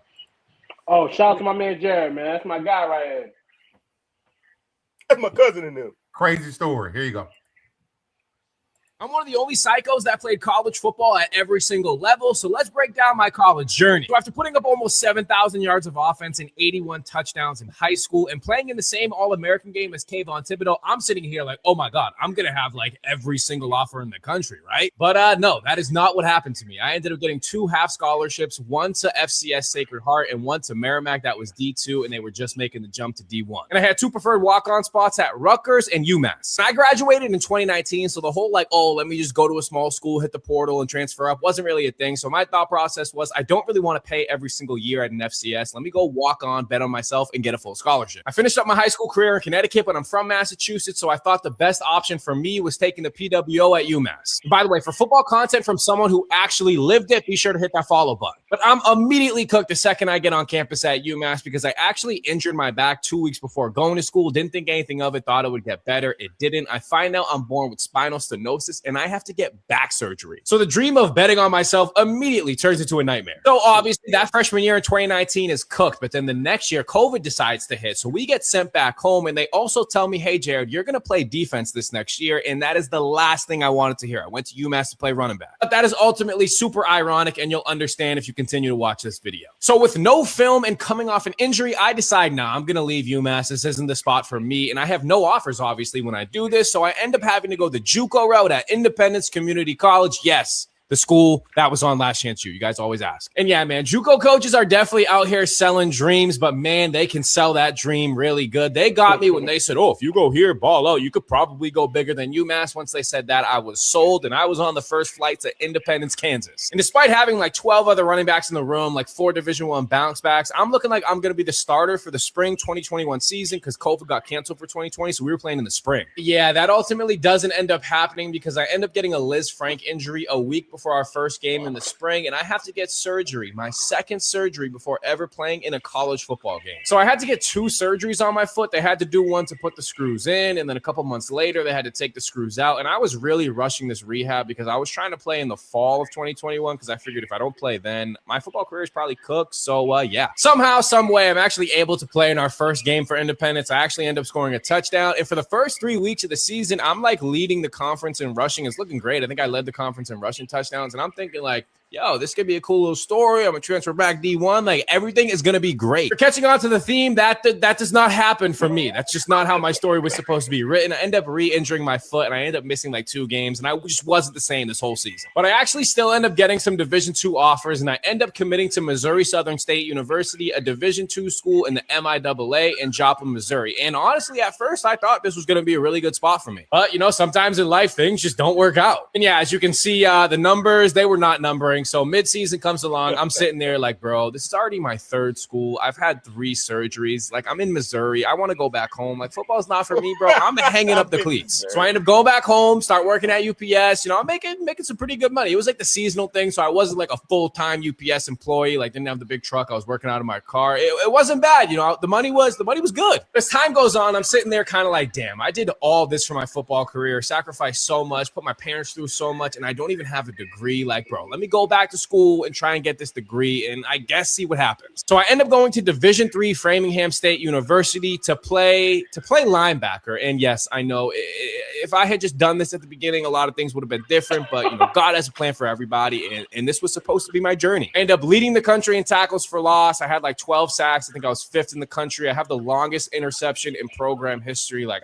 I was balling, man. Like, this was a great season for me. But believe it or not, I still have 1 season of eligibility after this season. So I decided to hit the transfer portal, and I end up getting 10 offers, 5 Division I offers and 5 Division II offers. It really comes down to 3 schools, one of them being CCSU, Central Missouri, which was a Division II school in the same conference of the Division II team I played in before, and North Alabama, another Division I FCS school, and this was going to be the school that I committed to. And all 3 of these were full scholarships, but North Alabama ends up falling through. So I end up committing to Central Connecticut State University, and I'm still like one of the only people that's gone from D3 to D1 on a full scholarship. Pretty dope. And it was like a full circle moment because I graduated high school in Connecticut, and I had known the defensive coordinator for like ever. And yes, this is supposed to be the year. I went from D3 to D1. We're going to ball out. Everything's going to be great, right? But in the most anticlimactic way ever, I end up re-injuring that same back that I had surgery on, and I'm like, damn, this is going to be it for me. I essentially have to hang up the cleats. I made a very tough decision to walk away from my 6th year of eligibility. My body just couldn't do it, man. And I was like, hey, let me get a head start on this whole life thing. Let me lock in on this content thing and see where we can go. So whenever kids ask me for advice about college and what they should do, I always say just be very intentional with your decision, because I was the same kid that was like, oh no, everything's going to go great. I'm going to have this amazing story and I'm just going to bet on myself, which, don't get me wrong, was amazing. It was awesome. But I also had to face reality a couple times times, man, because this college journey was anything but smooth. It was an absolute roller coaster. But believe it or not, I am grateful. Do I recommend this journey? Hell no, absolutely not. But I've learned so much, and I can give so much advice to a lot of kids in a lot of different situations.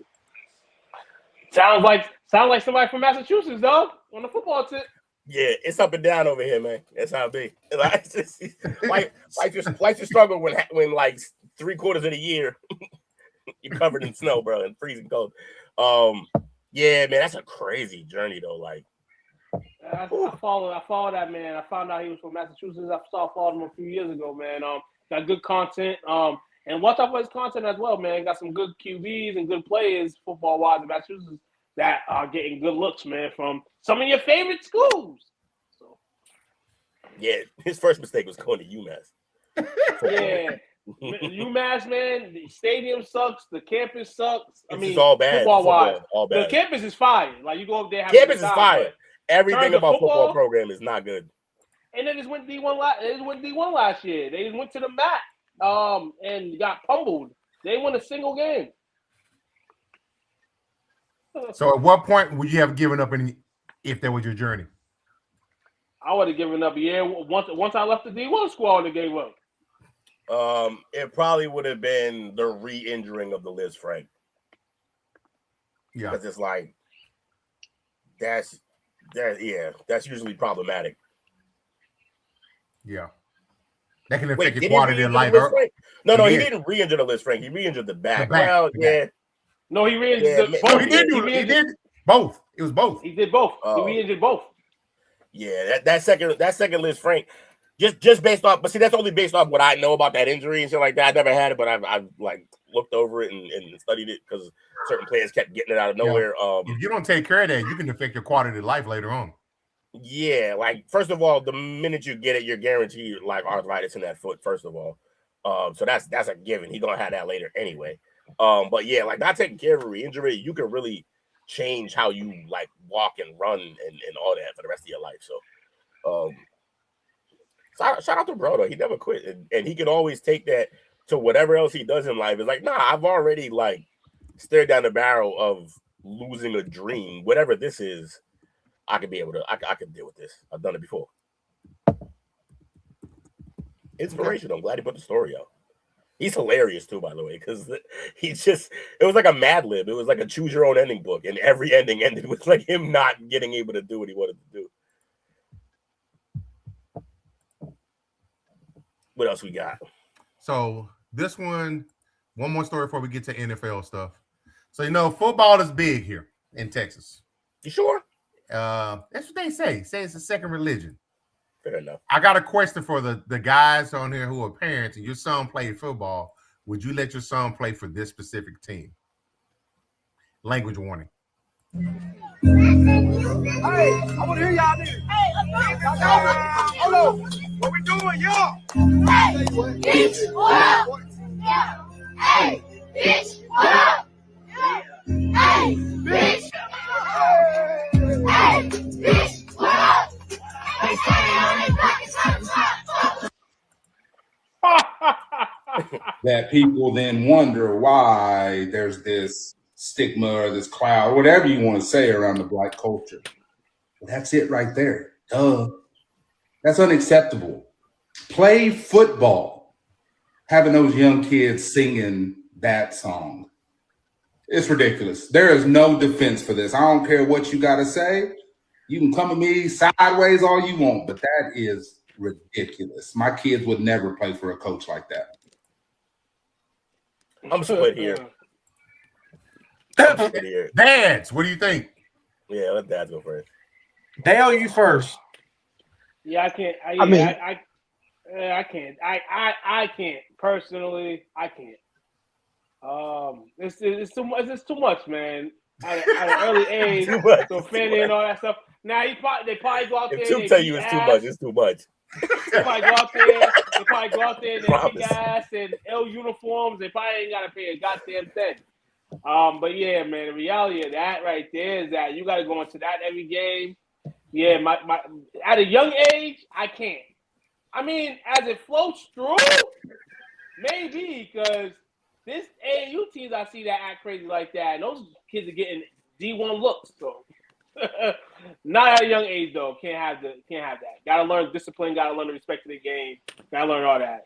I'm on the way up. Dale? Yeah, sports at that age is supposed to be about fundamentals, learning sportsmanship, and I mean learning just good values. Like there's no place in sports for that in youth sports. It is. So yes. You know, Dale, I agree with you. My daughter is so scared of cuss words that she does Of not black even say. people, no. She doesn't even say dang it. She says oh biscuits. She doesn't get anywhere. That's adorable. Yeah, she doesn't get anywhere near a cuss word because they're scared to say stuff like that. What about Coop? Coop, you on one. He can't even barely talk, but that's not the point. I love Coop. No, I'm just messing with him. Nah, he doesn't either. He doesn't come up with funny little slang terms like Harper does, which I think the oh biscuits thing's adorable. Oh, So biscuits, the funniest thing I've heard. So whenever I tell her no to something, she goes, "Oh, biscuits." I'm like, "Oh, screw it, you can have it." That was cute. But yeah. No, I personally, no way. Yeah, I'm with Dale 100%. It's about the fundamentals and learning to love the game. And it's okay to have a run out of the tunnel song, but like make it Eye of the Tiger or some shit. I love that every time Harper wants an extra piece of candy, she just plays her biscuit trap card on you and wins every time. Eventually I'll catch on to it. I'd be like, you're 12 years old. That shit don't work no more. Yeah, I think so. You think you're going She gonna start substituting those words. She gonna start substituting those words. What's next on the docket? Oh, I will say this though. Look, there's something to be given to like getting children to learn the atmosphere that they're gonna go into. I do think it's aggressive with the language in the song. So obviously you don't need, but here's the thing, like you're playing, you got to do your work as a coach to find a song that both the kids can confide in or relate to in that moment. That also isn't like that aggressive and ridiculous. For example, like it don't matter what age they are. We Ready from what's his name? That's the greatest hype song. We Ready. It's the great, you know what it is, Archie. It's the greatest hype song for any kind of athletics ever created, in my opinion. There's a bunch of great songs. Like you got Bone Crusher, Never Scared, another great one. You got plenty that don't require your children to be swearing. So coaches, I don't want it to get lost in this, that what they're doing is hyping these children up for a game, and I have no problem with that. That is the atmosphere they're going into. If you're not ready, I see so many kids in the high school football team that at Brighton that would cry before games because their energy is so pent up and they're ready to go, and the clock ain't gonna start for another 15 minutes, and they're over there crying. Someone's praying, all different type of shit. Like this is something that brings everybody together. So I give it that, but you gotta fix the. What are we doing, y'all? Come on. Now. So it's crazy. For me, the Jordan Bulls walkout song. That song is enough for me to get hyped up. Just hearing that. Though, that hypes you up because you know what it came with. It doesn't hype everybody up. Like right. We Ready. Oh, for sure. It says it in the title, bro. We ready. Like that's why I think it's the greatest song, to, like hype song in the history. But I do like the Jordan theme. The Bulls theme from that. That's iconic for sure.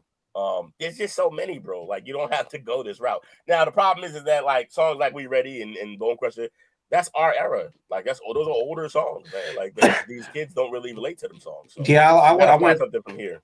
I went to a private school where it was half and half on white kids and black kids. We had the metalheads, and then we had the rap kids, and we all mixed and meshed it in the weight room, and then we all had our own headphones on before the game. So most of my clique, we all stuck together and got hyped off, like Here Comes the Boom and stuff like that. Mm-hmm.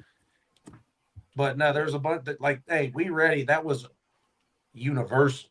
That's what we all listen to get hyped right before the game. You're right. 100%. Man, I'm telling you, man, all football music suck, man. All football hype music trash. Real talk. I listen. All. I mean, you gotta have your own mixtapes, man, and your own playlist, man. But I don't know what that even means. There might be the best soundtrack I've ever heard football wise, and it's not even like is this football songs in a football game. It's like Madden 05. Other than that, I can give two hells about football. Hey, hold on. Madden 05 was a great soundtrack. We are the champions is what all I want to hear. Yeah. All I want to hear because that's all I want to be. Wait. We are the Question, champions. My man said I want 70s white music before I go out and play football. If you don't go somewhere too, interesting. Your ass been hanging in Brookline for too goddamn long. Yeah, no, wait. Interesting question for you guys, though. Who had the aux cord, though, in the locker room when it went? For us, I don't know how, but the kid that rode the bench all 4 years that we were there always had the aux cord and knew exactly what to play. Yeah, because he knew exactly what he would want to hear if he was ever fucking playing football. And then we have one guy.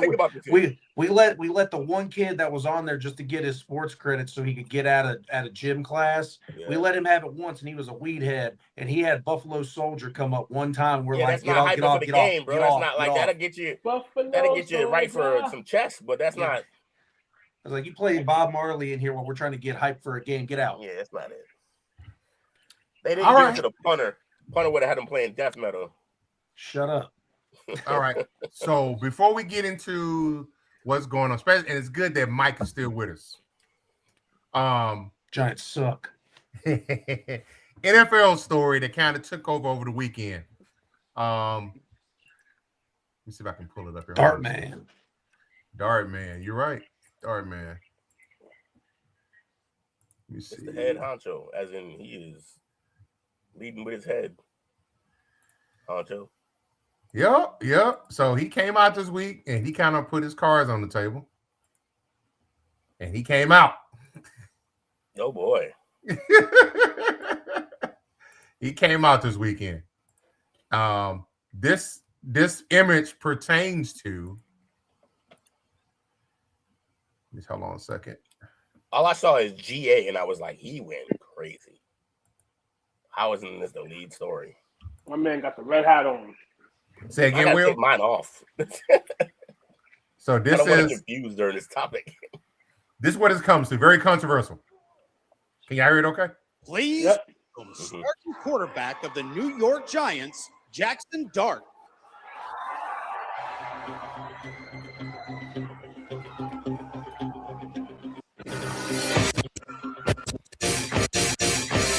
That's what Took want to hear. What's up? I want to get flagged. Look, Big Blue Nation, it's a pleasure to be here. I got to start this off with a Go Big Blue. I'd love it if y'all would follow with me. Go Big Blue. Go Big Blue. Go Big Blue. Go Big Blue. He realized he's on a red party, right? What an honor. What a privilege it is to be here. And without further ado, I'm grateful. I'm honored. I'm pleasured to introduce the 45th and 47th President of the United States of America, President Donald J. Trump. And I'm glad to be an American where at least So we're getting flagged. Hope I got it in time. Don't speak into it, Will. So you got that going on. First off, Mike in the comments, being a New York Giants fan, how do you feel about your quarterback coming out? You forget he's also from Connecticut. He's also Trump's left nut. I mean, come on now. He's always giving Democrats shit. Always. Just send him the link. Yeah, Mike, you want to hop on? Hop on. I agree. Caring about athletes' politics is insane to me, and the people outraged about this forget that the GOAT LT is a Trump guy. Yeah. All New Yorkers are Trump people. No, that's not. They're a blue that state. That is not true. That is a blue state. That is not true at all. Oh, see, I didn't go with the joke. He said LT, Jackson, New York. I'm so confused. I got it now. I got it now. I got it. Now, what's crazy, it's a bold strategy, Cotton. Because he's in New York doing this, which is crazy. Yep. What's this? Oh, what's he going to say? Oh, Your boy Plies. Your boy Plies. Oh, boy. Hold on. Might want to get the volume going. Definitely. Hope this don't come off the wrong way. But this is a message to my black athletes, especially at the professional level and the collegiate level. This is just a thought I had. I just seen the clip with Jaxson Dart introducing 47, and I said to myself, I said, man, this shit is interesting to me. Like, the white boys ain't got no problem letting you know where the fuck they stand. They don't give a fuck about no gas prices, $5. He ain't give a fuck about no Iran war. He don't give a fuck about no $1.7 billion slush fund. He don't give a fuck about them redrawing the maps and want black folks to be represented by white folks. He don't give a fuck about none of that. Jason Dart saying, bitch, I'm letting you know this why I stand. This how I'm rocking.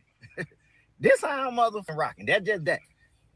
I wouldn't give a goddamn how many Cuban links he wear and do the motherfucking stanky leg in the motherfucking end zone. All that shit that he do to try to make you think he cool. Like, he don't give a. He's telling you, this my motherfucking guy. This my motherfucking guy. Not just him, motherfucking the Bosa's motherfucker out there doing his dance during the motherfucking regular season. And I'm saying to myself, why is it that the white boys ain't got no motherfucking problem letting you know where they stand? They don't give a fuck no endorsement. They ain't give a fuck none of that. But when it come to us, we scared to motherfucking chew gum too motherfucking loud.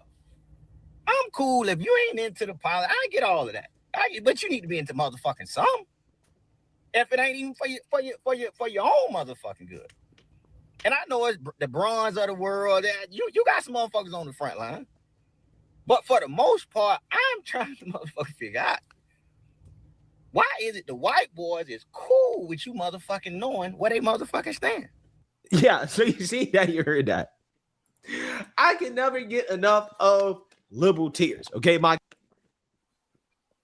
So, to be fair though, the people he's talking about, black folks stood up when Barack was in line.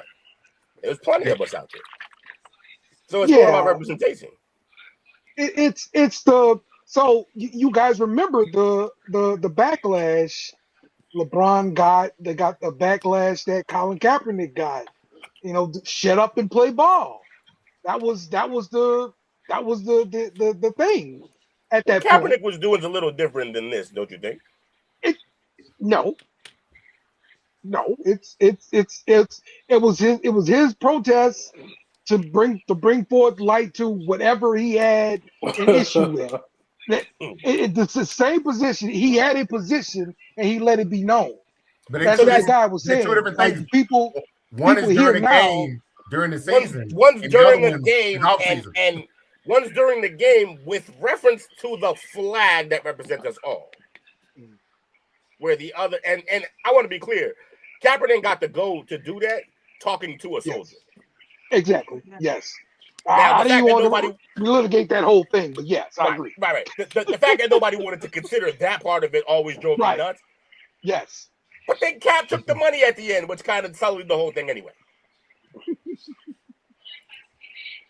But I do think the situations are different. Look, I don't understand why we're in a place where choosing a political affiliation suddenly gets you vilified. This is why they say don't talk about this shit with don't talk about sports and politics. I mean, don't talk about politics and religion because they're too tribal. Hey man, Kanye said Bush Jr. hates black people and lost Pepsi before the commercial break came with the stuff Mike Myers and Chris Tucker. It's catastrophic for some folks to speak their mind. Yeah, I would agree. Definitely is. Big Mike, how you doing, brother? What's going on, fellas? As STWF's #1 Giants fan, how you feeling about this thus far? I'll keep it clean on this show. I don't care about an athlete's politics. Yeah. Not even a wee bit. Like, vote for who you want to vote for, talk out for whoever you want to talk out for, go to whatever rally, thingamabob you want to go to. I don't care. If you show up on Sunday and you play and you help my team win, you can be a linebacker that identifies as a friggin' kitten for all I care. Help the team win. We're cool. I don't care. I wish, I get it. I wish we didn't have to care about this stuff. I get there's this selective outrage, but as I said in a comment, Lawrence Taylor, who's the greatest defensive player in the history of the NFL, is a Trump guy, and no one is saying anything about that. Saquon went to the White House. Saquon went to the White House and hung out with Trump. You know, he didn't get as much backlash, right? Mayweather, Mike Tyson, like a lot of the UFC guys. If you remember, like Amon-Ra St. Brown was doing the Trumpy dance in the end zone after, like, you know, he scored a touchdown. Who cares? Like, honest to God, who cares? What, like, how far gone are we? We can't have different opinions about, you know, certain things, you know, is going on. And oh no, this person must be a racist. Was he a racist 10 minutes before this happened? No. Right. He's probably not a racist now. Was, you know, like, it's stupid. Yeah, it is stupid. I think things change with social media. Previously, in the past, if you had a political affiliation, nobody really knew that shit. Now everybody knows who's gonna fucking. Yeah, exactly. Nobody wants to see that man. But I think what affiliation you have only matters socially because of social media now. That's the only real reason.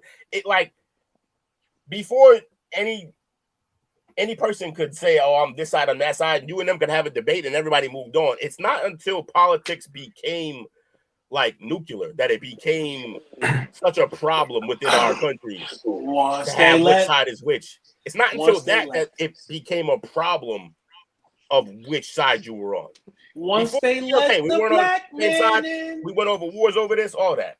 Once they let the black man in, this all became what it is today. Let's just admit it, fellas. I'm singing to y'all because none of y'all gonna come on here and say that I'm wrong. Once Barack got in office, everything went crazy. This is where everything started going wild. No bullshit.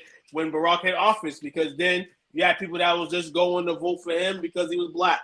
And I'm not saying that a lot of people going for Trump because he's white. You know, he just carries a lot of things that, you know, a lot of people like.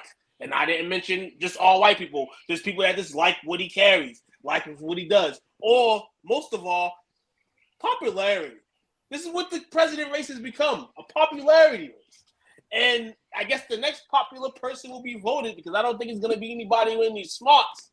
But yeah, that's my take on it. And everybody like asking, why is he like this? When Barack Obama was elected president, all the backlash started. Why? Because we've seen something that we've never seen before in our lives. This other stuff now, we've seen racism forever. We've seen all types of stuff forever. But when you line this up, along with Donald Trump and along with what he's done and all that extra stuff, you're going to be hated as fuck being affiliated with him. And I don't even think that's a white thing. I think that's just the Donald Trump thing. Same way it was a Barack Obama thing, in a sense. That's just my opinion. Yeah, there's some people that are just so polarizing that if you back them, you're automatically part of the war. A war that you're not even having, but now you're in it. You're in the war because you chose a side. You got people on the right now. They had no bloody clue who Jaxson Dart was. That all of a sudden, you know, I'm going to go buy his bloody jersey. Shut up. Yeah, you they had no didn't idea. give a shit. You couldn't care less about the Giants, Jaxson Dart, or football until now. Knock it off, right? Because you're just going to make yourself look just as stupid as the people on the other side who are complaining about it. Like, knock it off. Like, this, like, who cares? Dear God, nobody cares. It's so, I'll say nobody cares. Nobody's sane. Nobody with like half a brain gives a shite about this stuff. Like, this is nonsense. It's stupid. It doesn't matter.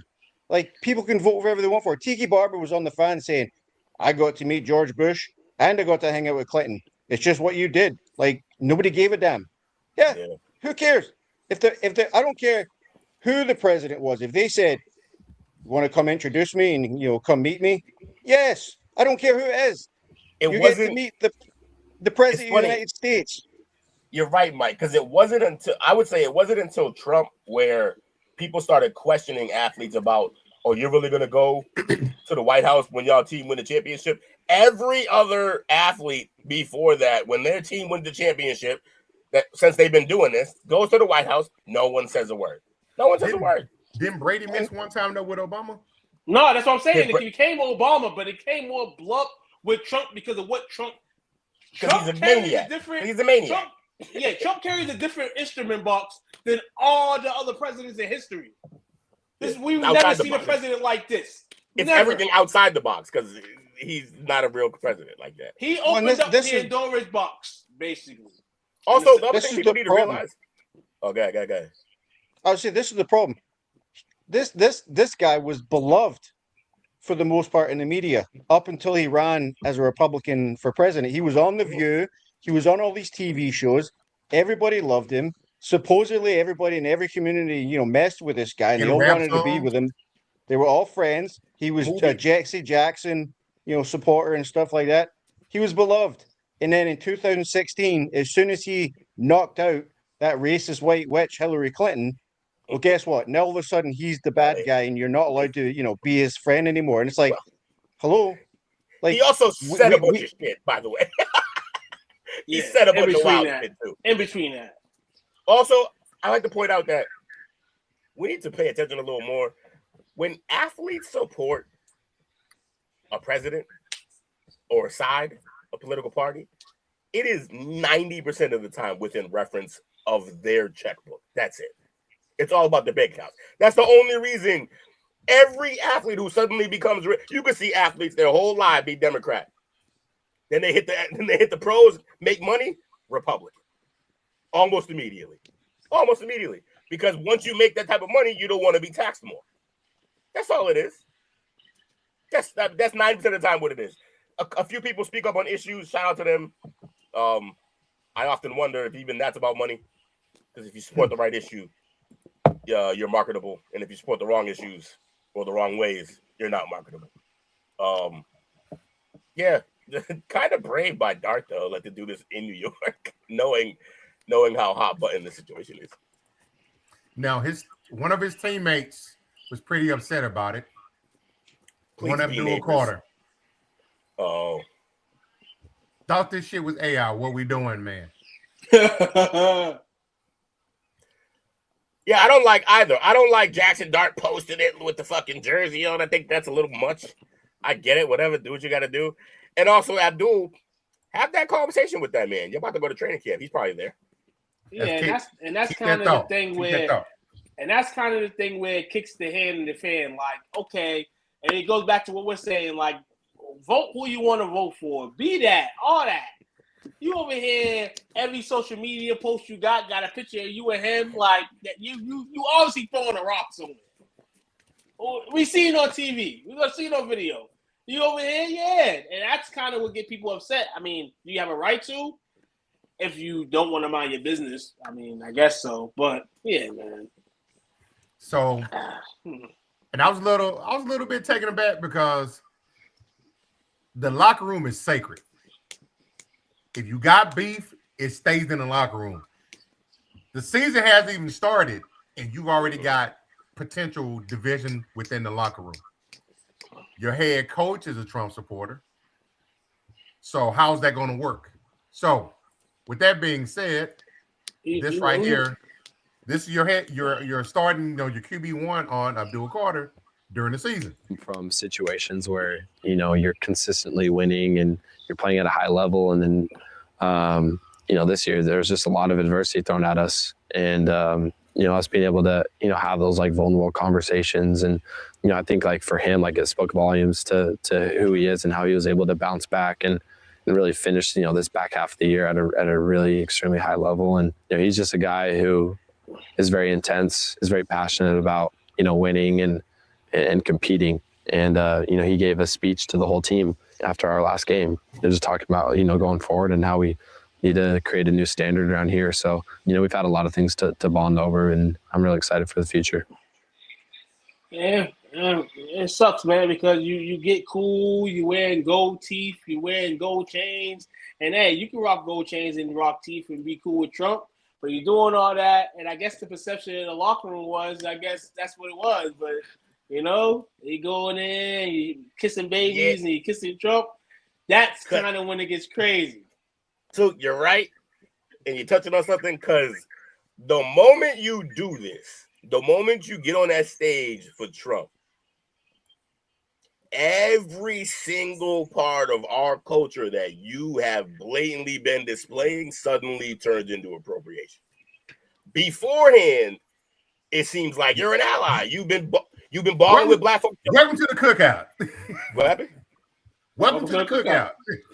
That's what I like for real. Like the whole everything before this moment, you've ingratiated yourself with a certain culture based on what you've been doing, and then you make this move, and now it just like looks like it's almost like mocking the whole time now. Now, what was that really all about? So you feel you can be a part of this culture or use shit from our culture, but then go up there and completely ignore some of the things that this man stands for in lieu of your bank account? Yeah, it's not a good look. It's not a good look. So it's not wrong. It's not a good look. Now what you're seeing is you're starting to see, like, you're going to see a split in the fans where you got people who are Jaxson Dart people and people who are Abdul Carter people, and it's like, come on, son. Yeah. Like, the same team, same goal. Like, what are you doing? And like Coach said, keep it in the locker room, have a conversation, because, like, I can't remember who it was. There was, like, an interview or something with, like, on one of the radio stations, like, something about 60% of NFL players are actually Republican. Most of them just don't talk about it. Like, but they get along in the locker room because they can have, conversations like men. Like, this is the way this stuff should have happened. But like, bloody, like, now you're going to start seeing, I'm not going to, I don't care what Abdul Carter does. I only like Jaxson Dart. F Jaxson Dart. I only care about. Why? It's the same team. Are you really not going to cheer for one if they do something well? Are you going to sit there and be like, no, absolutely not. I'm not cheering for Jaxson Dart. This ends up right now being headline news. Retrospectively, look into the future. Let's just say by some miracle, that's not offensive, but just by a miracle, because it's a young team. This team's 12-5. No one's going to even remember this happened. Why? Because winning makes everything better. They gotta remember that. They gotta remember it when the season's over and they lose. Here's the thing. Yeah, right. Exactly. Here's the thing. That's the other thing. Like, people care as much as they care right now because no one's playing football. You know when this story goes away, when he throws 5 touchdowns or he throws 5 picks, then that's what we're talking about. So, like, yeah, if they're winning, this will be swept under the rug for the most part. Trump's gonna be at like 3 or 4 of his games.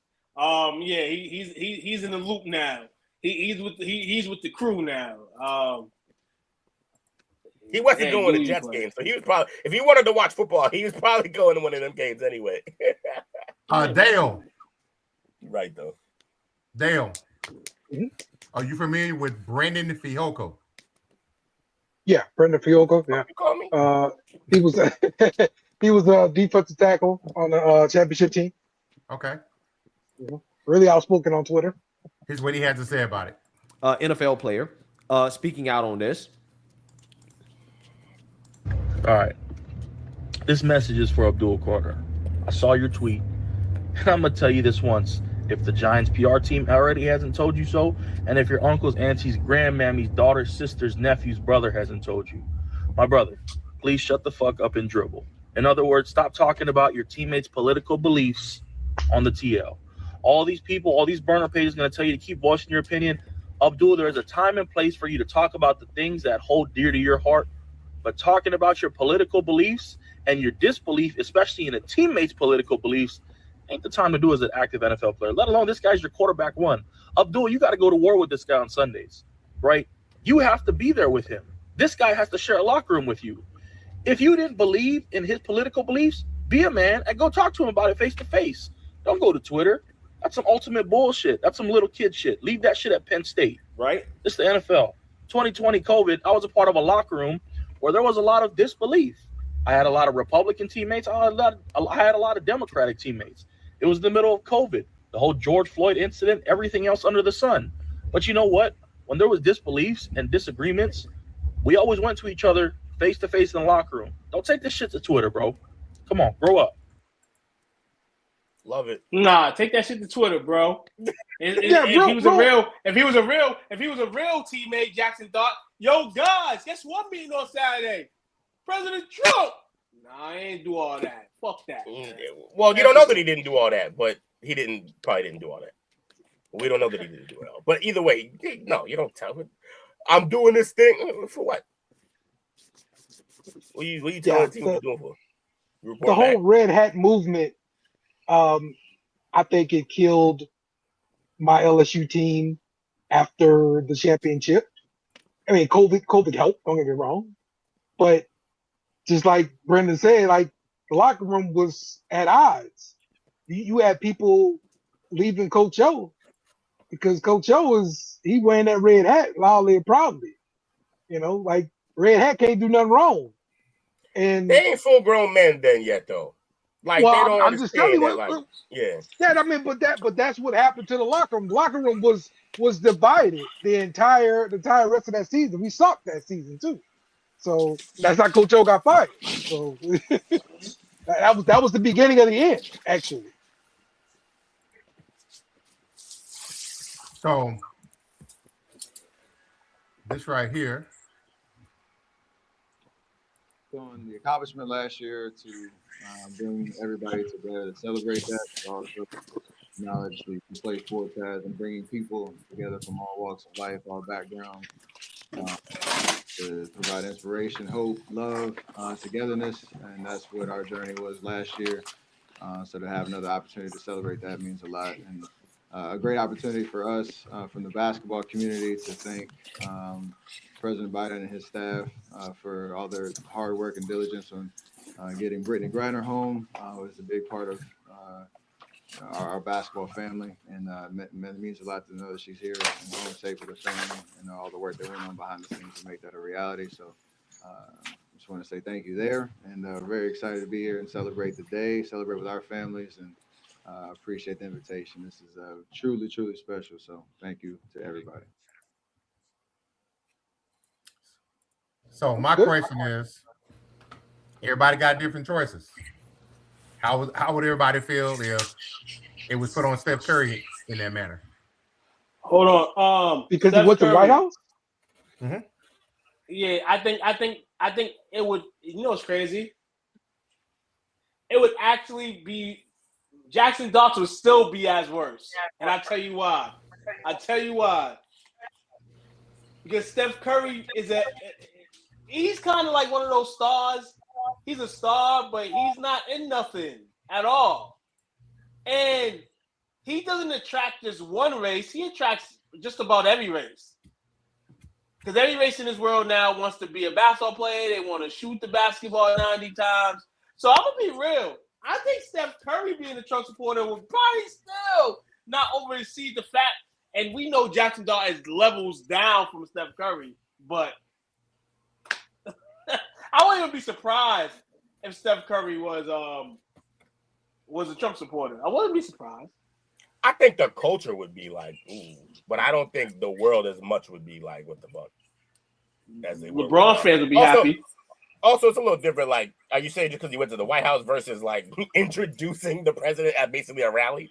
But they're both still showing their political views. What's the difference? Showing up to the White House after being invited because your team won a championship shows no political affiliation at all. Right. None. You just go. Zero.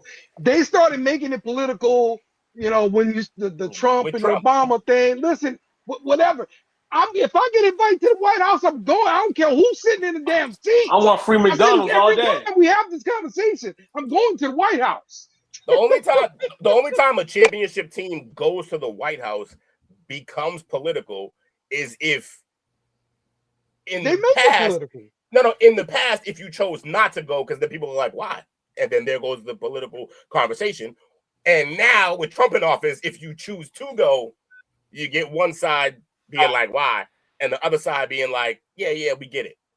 Like, it's more, I just think a lot of this whole championship team going to the White House being political is really surrounded around Trump. Because we didn't really have these conversations when other teams won championships and went to the White House with other presidents. We didn't have these conversations. It's not a political rally at all. It's not. Yeah. I didn't say it was a political rally.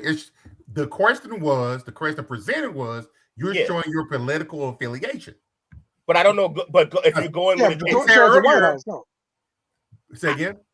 If you're going with a championship team, I don't think that actually is showing your affiliation, though. Until you say, no, I'm not going. Then that shows an affiliation. Yes, exactly. Because once you say I'm not going, there's got to be a reason. What's the reason? The reason's political. But if you're just going with the team, it's a team-oriented thing that we all do every time. It's no different than I'm going to Disney World. Like, it's the same shit. It's just what you do. Yeah. Okay. Like, you actually had LeBron James on stage with Hillary Clinton back in like 2015, 2016, saying, "Oh, you know, this is the one, this is the one." And we all know he doesn't know anything about politics. Let's be honest. Excellent athlete, all-time great, knows nothing about politics. Not if he backing her. She's one of the worst things that could ever happen to the black community.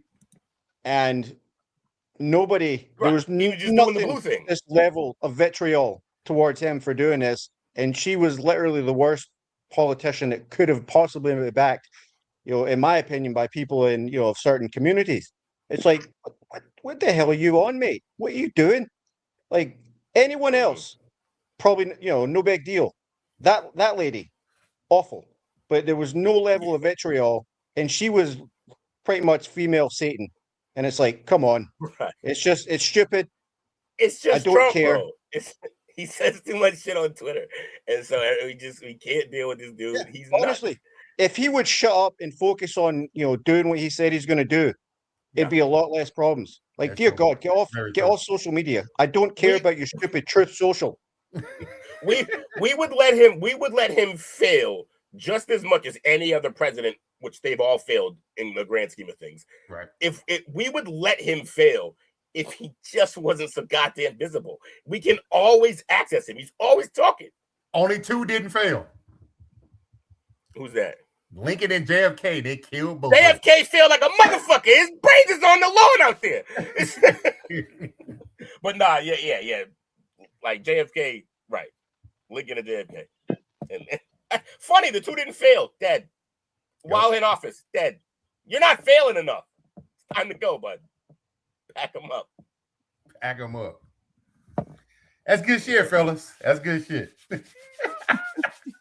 Good, clean discussion. We got political discussion in here on a sports show.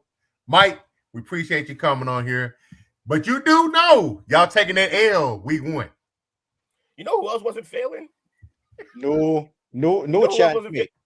Clinton wasn't failing, and then, well. No chance. No chance? That got a divided locker room. Is Trump going to suit up? Trump going to play tight end?